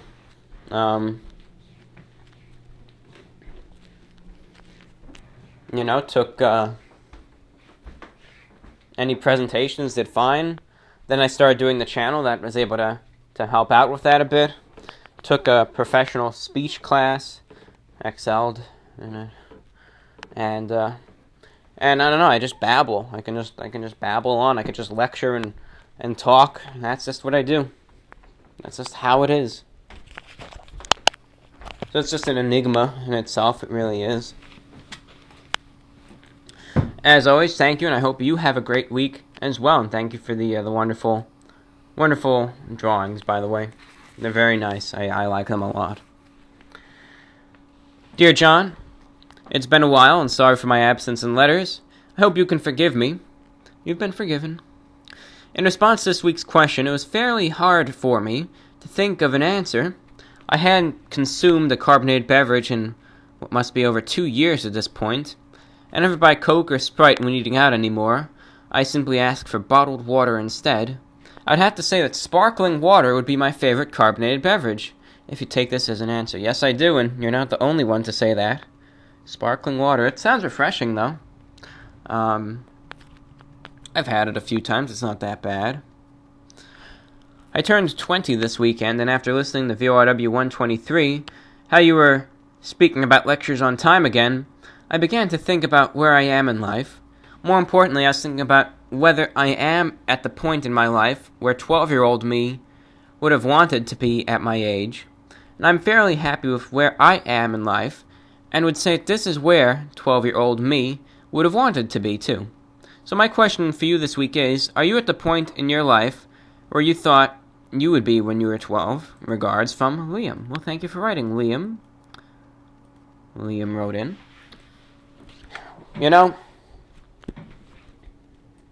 That's a very very interesting question.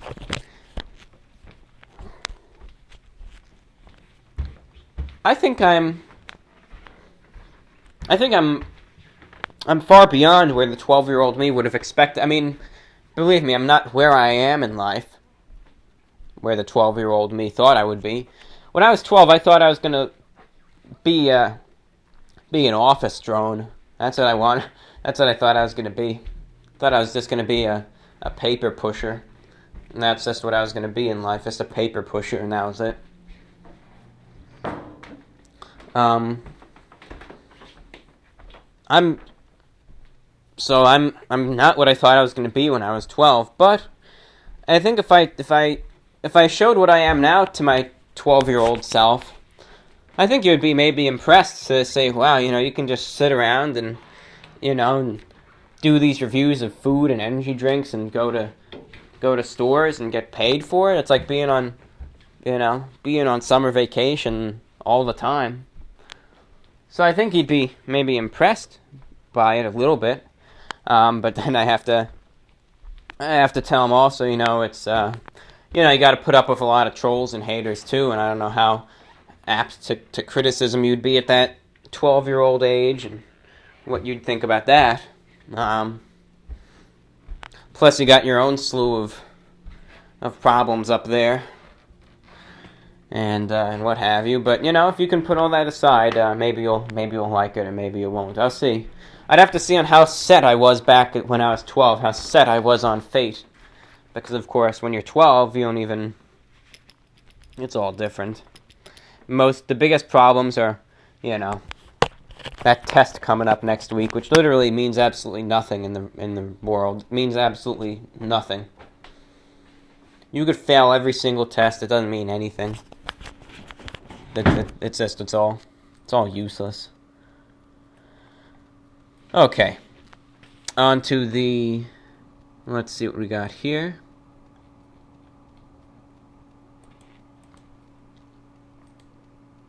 Latest VORW not showing in iTunes.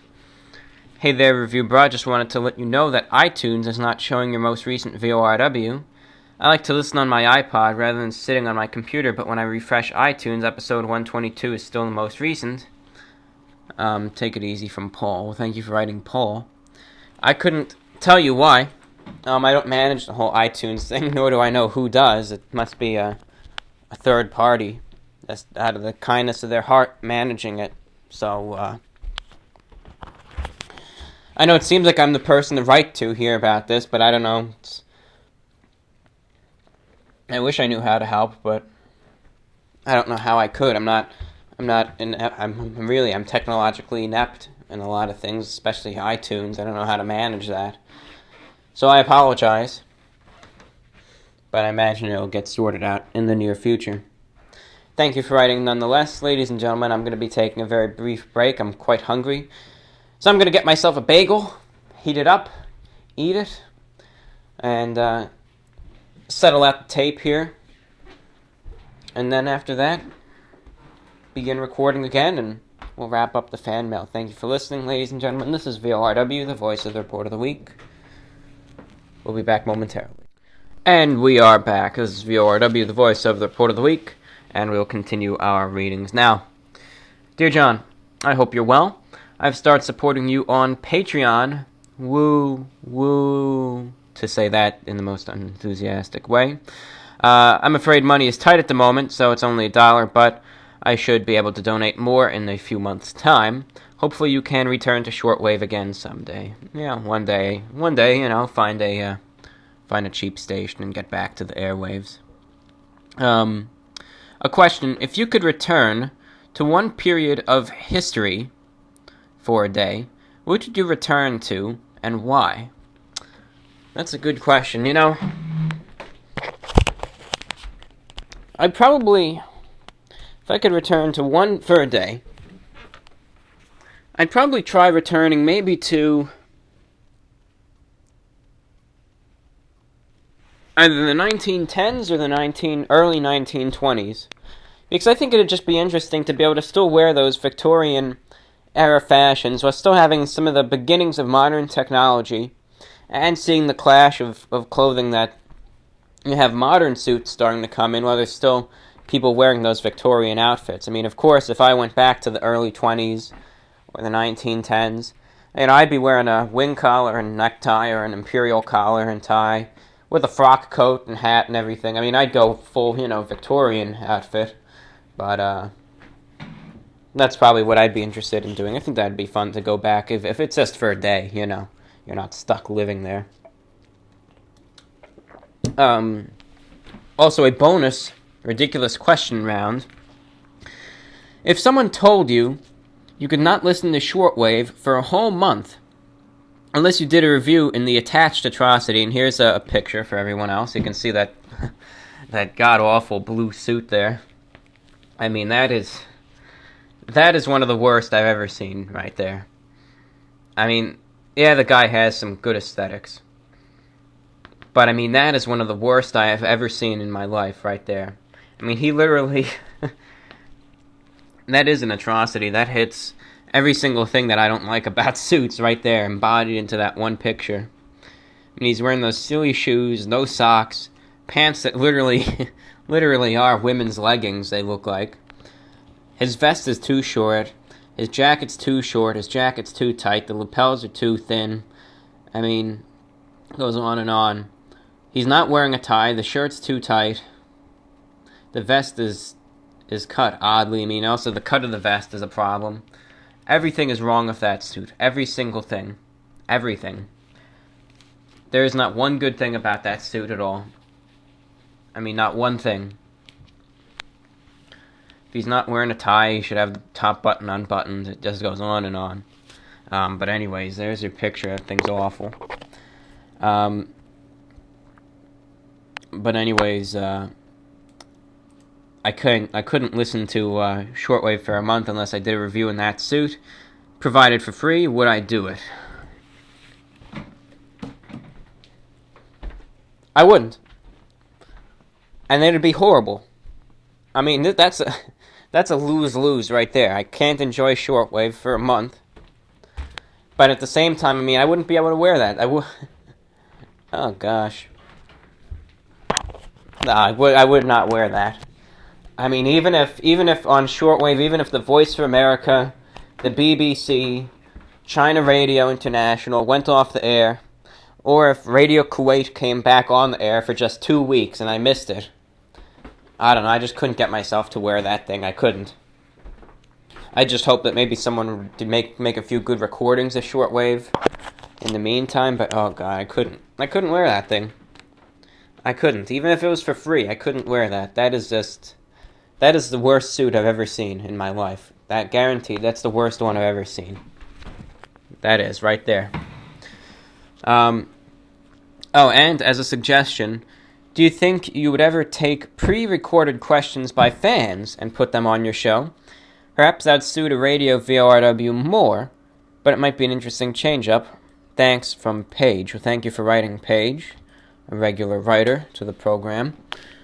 And that is an interesting suggestion, at least. Pre-recorded that idea has actually crossed my mind once or twice in the past. That might be interesting to kind of give some people a voice, even if it's just for a few seconds. But that might be an interesting little idea. Maybe I'll think about it over the coming days, and maybe if I think it through, and maybe I'll talk about it in the next program. Maybe bring that idea up. Well, thank you for the suggestion, though. On to the next.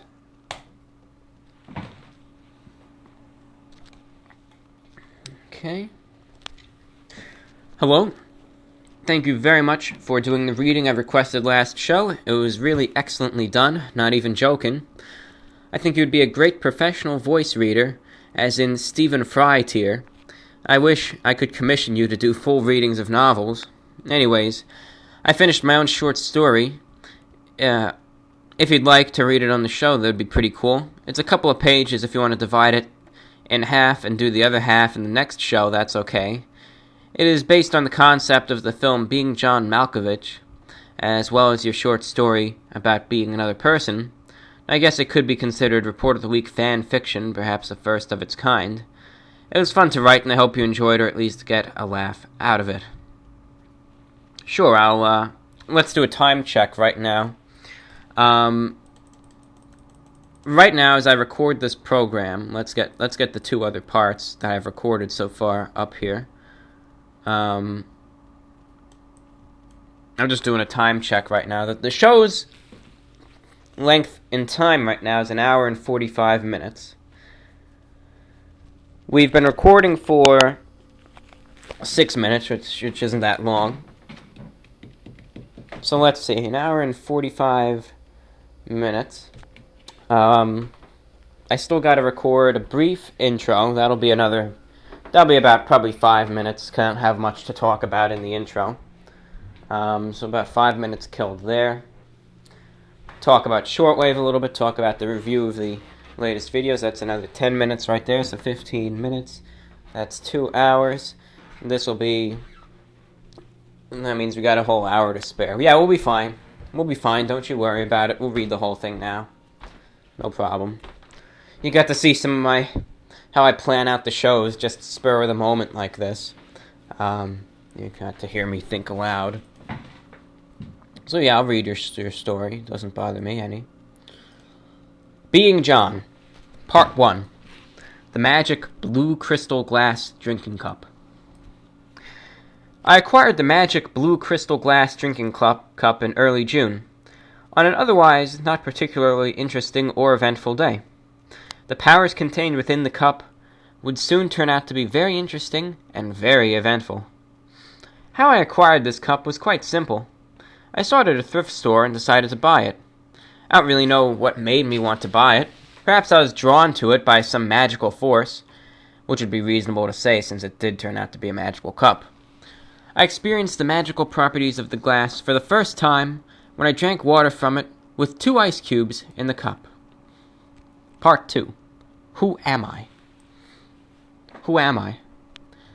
That is a question I sometimes ask myself, albeit in a philosophical sense. In a very real and practical sense. I was now asking that same question after drinking water from the magical blue crystal glass drinking cup with 2 ice cubes in it. Upon taking the first sip from the glass with 2 ice cubes, the blue fluorescent lights in my kitchen were rapidly flashing. The bright fluorescent lights in my kitchen were rapidly washed away by darkness, and then my vision was restored a few seconds later. The bright kitchen lights were now gone. It was very dark. This confused and disoriented me. I was now outside. I was moving down what seemed to be a suburban street lit by street lamps, further upsetting the fact that I felt no control of my body. As I was floating down the sidewalk of this dark and desolate neighborhood, I could see the arms of my body moving gently back and forth in front of me, dressed in what looked like to be a dark suit jacket. Is this a dream? Did I die? Do I still exist? Who am I? I decided not to get carried away with thinking about how or why this strange experience was happening, and tried to figure out an answer to the question, who am I? I also tried to determine where I was, but that proved difficult. The houses all looked like any other houses in suburban neighborhoods. Next, I tried to look at a license plate and a car parked nearby, but I had no control of moving my vision around. I was not able to determine where I was, but after a few short moments I was able to determine when. The body that I inhabited suddenly lifted its head up to its hand up to its face, holding an old-fashioned pocket watch, and I could see in the dim light of the street lamps that it was 3:35, presumably 3:35 a.m., seeing as how it was completely dark outside. A few minutes passed, and I was now moving up a driveway to a house. I was not able to see a street sign or an address, so unfortunately I did not know where I was, but at least I might know where this mysterious person lived. I came to the door, and after the hands in front of me unlocked it, I moved inside, and the door was closed behind me. It seemed to be an ordinary house, not too different from my own. There were what appeared to be family pictures adorning the walls, though it was too dark to make out what the people in the pictures looked like. I came to a stop in the kitchen, and the hands in front of me opened up a cupboard and pulled out a glass. I quickly noticed it was the exact same blue crystal drinking glass that I had attained back when I was myself. As this person filled the cup with water and put 2 ice cubes in it, I tried to make a connection as to the significance of these 2 ice cubes and what they could have possibly meant. While wondering about the 2 ice cubes, I now entered a room with a table and a computer on it. Behind the table was a short wooden cupboard dresser with what looked like energy drinks and other small items atop of it.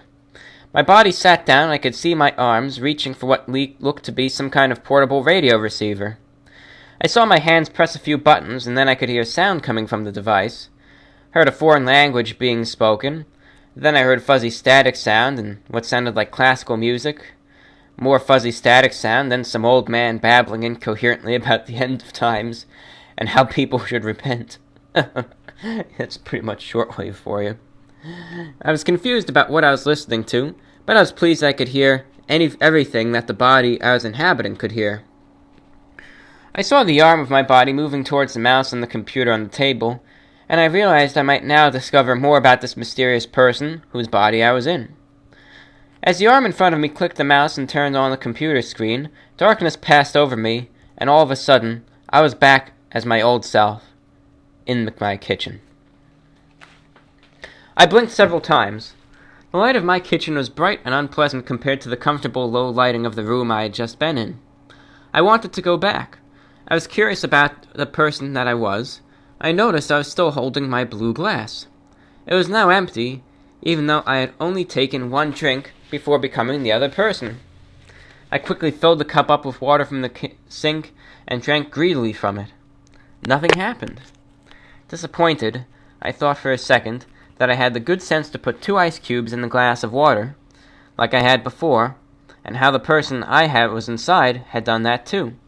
I hastily plopped the 2 ice cubes in the glass and took a swig. As soon as the water went down my throat, I could feel the darkness pass over my vision again, and I felt the ecstasy of leaving behind my boring and bland self and becoming a different person. My vision restored, I could now see the computer screen I had just been looking at 2 minutes ago, right at the same table I had been sitting at. The computer screen also now had something on it to look at. There's a program running on the internet, and on it was a large, bluish rectangle with purple vertical lines moving across it. There were many buttons and numbers on the web page, and I found it a bit confusing and very interesting. I could also hear music emanating from the speakers on my computer. Perhaps it was some kind of obscure music player? Fascinated by what was on the computer, I wanted to discover more. I was not satisfied with just being able to view and listen to what this person was doing, so I made it a tremendous mental effort to take control of the body I was in, and after a few minutes of severe concentration, I was finally able to move an arm of the body I was in. The mouse of the computer moved, and I realized I now had control of this body. Now starting to shake, I tried to stay calm and decide what I should do next. I looked down at myself, and I saw myself dressed in a black suit and dress pants and black shoes. I stood up and looked for a mirror to see myself more fully. There was one nearby, and I stopped for a second to look at myself. I was tall and slim, and the face that looked back at me seemed to be around the same age as I, somewhere in the age range of the early 20s. I had slick combed back hair in a somewhat old-fashioned style, and soft, yet piercing bluish-green eyes. I grinned widely and admired myself. After finding out what I looked like, I thought about exploring the house that I was in, but since it was too late, I was scared to search around and wake up anyone else who may be there, so I made my way back to the computer. Part 4. The Computer. As I sat down at the computer desk, on the screen remained the program of the moving vertical bars and the buttons and numbers. Music was still drifting softly from the speakers. I clicked the History tab of the Internet and sorted by most viewed. The music playing website that I was currently on was listed as one of the top results. On the other top results were a Gmail address and a YouTube channel called The Report of the Week. Interested, I first clicked on the Gmail address, and in the inbox were several hundred messages, including some new unread emails. I clicked through the top few, and they were all addressed to John, Report of the Week, or Review Bra. One of them even referred to the recipient as Daddy. I determined that my name was most likely John, though I was slightly confused at this new information and the multitude of names I was seemingly referred to. I read through some of the messages, and the contents of these messages widely varied. Some of them had questions directed to me about random topics, and some seemed referenced to a YouTube channel, often referring to food and energy drinks. Most of the messages were from totally different people, though there were a lot of messages from some guy named Nick for some reason. And after reading through some email messages, I decided to continue my detective work, and I went to a YouTube channel in the history titled The Report of the Week. Upon going to the YouTube channel titled The Report of the Week, I saw thumbnail images of videos that had pictures of my new body in it, with most of the images showing me sitting at the same desk as I was sitting at presently. I went to the tab of the channel and tried to find more information about who I was. There were a few sentences in the section of basic information. I found out that what I did was reviews of food and energy drinks, and I also saw that I had a little over 50,000 subscribers, and my channel had received over 5 million views. I smiled and felt a little satisfied with myself, now being a reasonably famous person. I watched the videos on my YouTube channel for hours into the night, and they were mostly me doing reviews of common foods and energy drinks, yet I sat there transfixed and strangely fascinated. There was a person who was making seemingly ordinary videos, and yet still seemed to have many loving fans as I looked in the comments section in my email inbox. Perhaps it was the popularity and fan base that this new person had, and maybe it was just that the person seemed a lot like me. I was hooked. I decided that I did not want to go back to being my old self, and living as this new person would be much more interesting. As the resplendent sun rose and shone through the window, I knew that from that point on, and for the rest of my new life, I'd be content and, yes, maybe even happy being John. That was the work. Thank you very much for your time and effort devoted to that story. I think it's a very interesting and fun story right there. And being me, yes, you took control over me, and you're me now. You're me. No, that's oh, that's an amusing one right there. Very funny, I find it. Very funny, especially when you mentioned Shortwave and this old guy about the end of the world, and also when you mentioned the fact that all the people named Nick writing it, I just couldn't help but laugh at that also.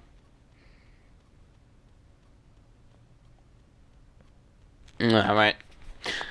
I took a seat over at the window and I'm looking out at the street. It's around noontime on this Wednesday. It's 12:36. I see this black car outside.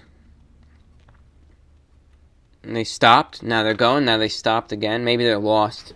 Let me move to another window and take a look at this person. Got to see what business this person's up to. They got the windows. Oh, jeez. Why? That's nerve right there. Well, no, they didn't do it on our lawn. All right, fine. Driver's got this stupid kid bouncing around in the back seat, and the driver just took a nice big spit out the driver's side window. I guess that's why they stopped the car. Nice giant spit right outside the front window. Oh boy. Oh well. Guess it's better than no. Guess it's better than doing it inside the car, I guess. Well, you don't see that every day. This black car just pulled up. I was looking out the window, and it pulled up, right in front of my house. And then the driver just rolled down the window, and I had to take this giant spit out the window, and now they're moving again. No, all right. Gotta do what you gotta do, right? Better than taking something that is a four-letter word that begins with an S and sounds like spit out the window, Better than that, I guess. Yeah, it would. That's better than just spit out the window. I've never really heard of someone doing the other one out the window, but I'm sure it's happened. I'm sure it has. Anyways, let's see what else we got here. We got 3 more letters. Hi John, long-time listener here, but first time writing. I recently picked up a new suit at Kohl's and thought you might be interested in seeing it.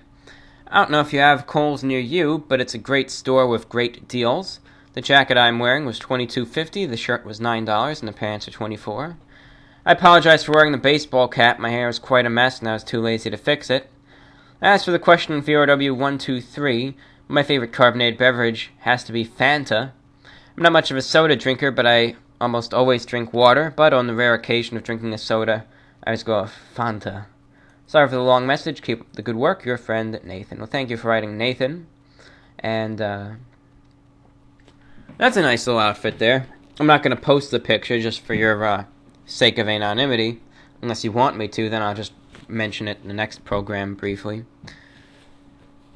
That's not too bad. It's a modern suit, It's a, I prefer the more traditional suits with the wide lapels and, baggy pants and everything. But for a modern suit, that's pretty standard. It's a stylish black suit, standard black pants. I like the shirt, though. I do. I like how you pair the dark gray shirt with the black suit.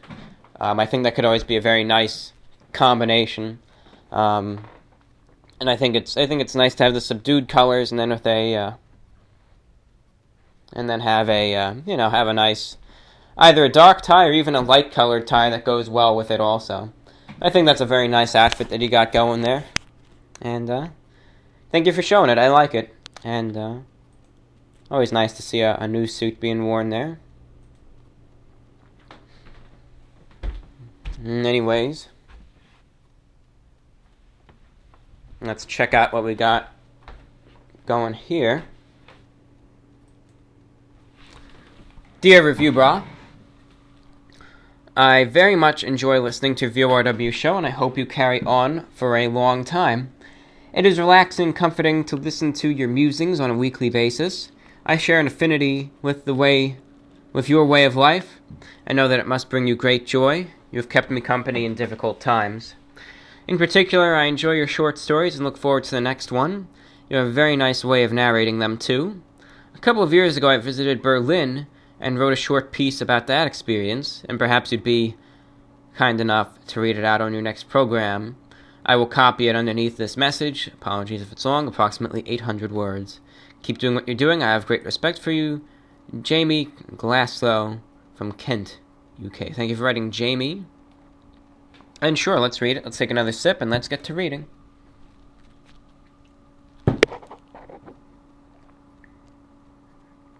Okay. And after this, we have 3 more letters. 2 for VORW, 1 for Rep Week Interview 1. And that's it. That's it. Nothing new to the YouTube inbox. No, those people are actually still fighting. There's a new comment. Person's retorting in about the argument about the forks, about how I cut things with a fork. They're still fighting in the comments about that. Okay, on to the next. Let's read this now. The story written by Jamie. A long road stretches in front of us for miles. To our right, various factories remind us of where we are. Across the road, a graffitied wall is all that is left of history's divide. We walk towards the bar. Manchurians sing loudly as Wayne Rooney scores to put Manchester United 2-0 up. A beer and a burger ensue. We fit in. A beer and a burger ensure we fit in, as we struggle to find a reason to embrace a different culture. We take a taxi, broken German conversation, and arrive in an old Nazi factory. Can we smoke inside? We asked. Selbstverständlich, we hear back. We buy our first drink at a former firing range and dance in unison. What a time to be alive, we think. Nobody says anything to anyone else. Everybody is dancing alone. Nobody wants to interact. Everybody wants something. We start to realize, as black walls suddenly close in and the smoke starts to suffocate, that this beat is never going to drop. A tap on my shoulder. Do you have any ecstasy? Drugs are terrible. I wake up the next morning and take a walk to grab some supplies and help my hangover. I realize that perhaps this city is trying to sober up as well. It is quiet, and there lacks an atmosphere you would expect in a capital. I remember the boy from last night, and the girl sitting on her own, expressionless, in the damp corner. They should get to know each other. They should walk through the streets of Berlin at 10 in the morning and ask themselves how they got here and why it matters. Then, they should wonder why it is that they lack a sense of identity and why they, like Berlin, struggle to find themselves. Or maybe their shared isolation is what binds them together. Perhaps it is too critical for the pretentious Englishman to judge a city based on the few streets on the outskirts, or perhaps it requires an outsider perspective to appreciate what remains here. A Holocaust memorial swallowed me up and let me walk again. The Brandenburg Gate was full of Germans in American uniforms, busy posing for pictures of Spanish women and telling us they support Chelsea. Abandoned buildings stood next to magnificent landmarks. There lies, in the Holocaust Memorial and the Reichstag, a park that radiates green and tranquility. Someone in our group vomited on its heart. Maybe we are the problems here. We reached the Reichstag. Millions of men had fought to stand on this ground, and suddenly I'm in awe of history. We are greeted by Germans with smiling faces. They point us towards a lift that will take us to the top. I'm standing in the glass dome, And I remember when I got a triple frag on this map in World at War. Mr. Decimate, they called me. What an appropriate name. I suddenly understood what it means to conquer a city, to pinpoint the center of power and fight your way there. The buildings in the distance must be destroyed. The trees must be burned and used for warmth. We must make our way to the top, as I am now, and we must plant our flag on this building. You must know that we deserve to be here. You will be alongside that best friend you have, who will unexplainably love with all your heart. But no, he died trying to get here. One bullet to his skull, and now he is rotting in a puddle in Frankfurt. But you are here. You made it. Now, says a dodgy English accent, can you please make your way back to the lift? Checkpoint Charlie. There's a McDonald's there now. The zoo. The biggest in Europe. Oh, what a fate, to be trapped inside the biggest zoo in Europe. For those inside, it may as well be the smallest zoo in the universe. With the plane making its elegant descent through the English clouds, you begin to realize the historic beauty of Britain. This is a land that has been unrelatively touched for hundreds of years. Every building and pavement has been purposefully built for the benefit of the homeland people. The trees have been free to flourish without intervention. Even the transport system, so readily criticized, is an efficient infrastructure that is the result of decades of untainted progress. Only the British flag has been planted on this land. Such an appreciation could not have been formed without the experience of Germany's capital. You fear that history has taken its toll on a beautifully diverse environment. I still feel hungover, and I think Berlin does too. But thank you for that story, Jamie, about Berlin. And very nice. Thank you very much for writing, and thank you for the story.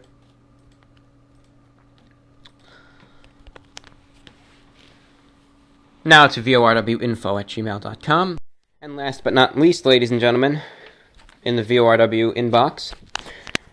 Hi, Review Bro. Since only one person messaged this particular email address in the last VORW, I felt like giving it some love.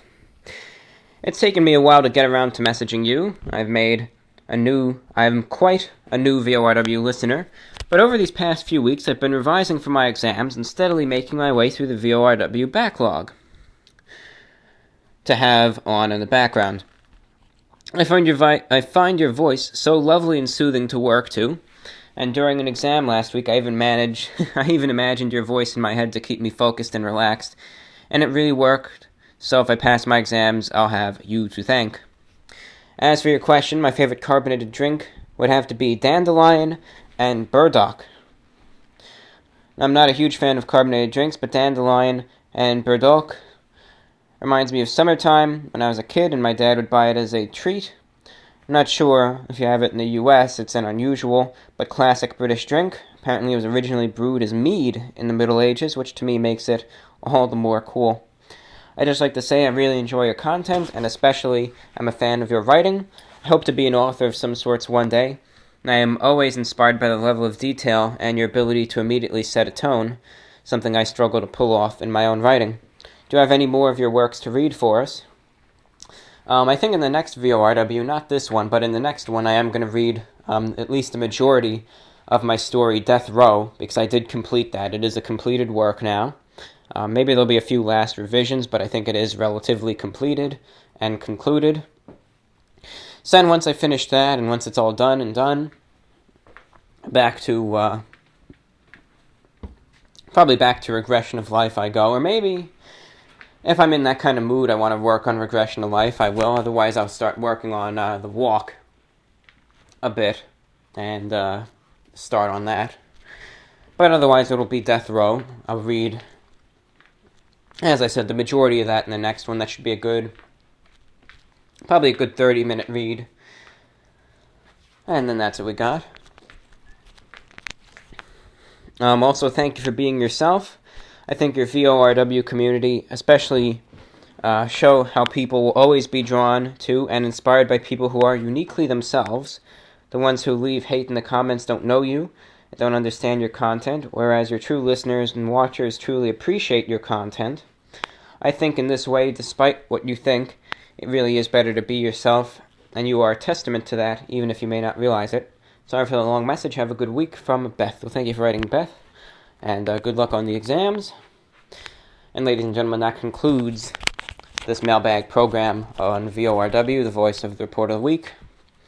And do recall, ladies and gentlemen, that the question for this program is very simple. What was the last film that you watched? What was the last film that you watched? It'll be, it'll maybe lead to some variety in the answers, and it'll be an interesting one, I think, though, and I'm looking forward to it. With that being said, ladies and gentlemen, you could contact us for this program via one of three means. You may write to us at youtube.com, click on the About tab, Send Message button, click on that. Type the contents of your message, and do send it to us, where it will be received in the YouTube inbox. Otherwise, feel free to write to us via email at repweekinterview1@gmail.com. That's repweekinter, the number 1 at gmail.com. Or write to us at vorwinfo@gmail.com. That's vorwinfo@gmail.com. Ladies and gentlemen, thank you for listening. This is VORW, the voice of the Report of the Week. Have a wonderful week. Hope June is going well. The month. Hope it's going well. And that's all that I have for you. Thank you for listening. Take care. VORW number 124 concluded. This is the voice of the Report of the Week, signing off.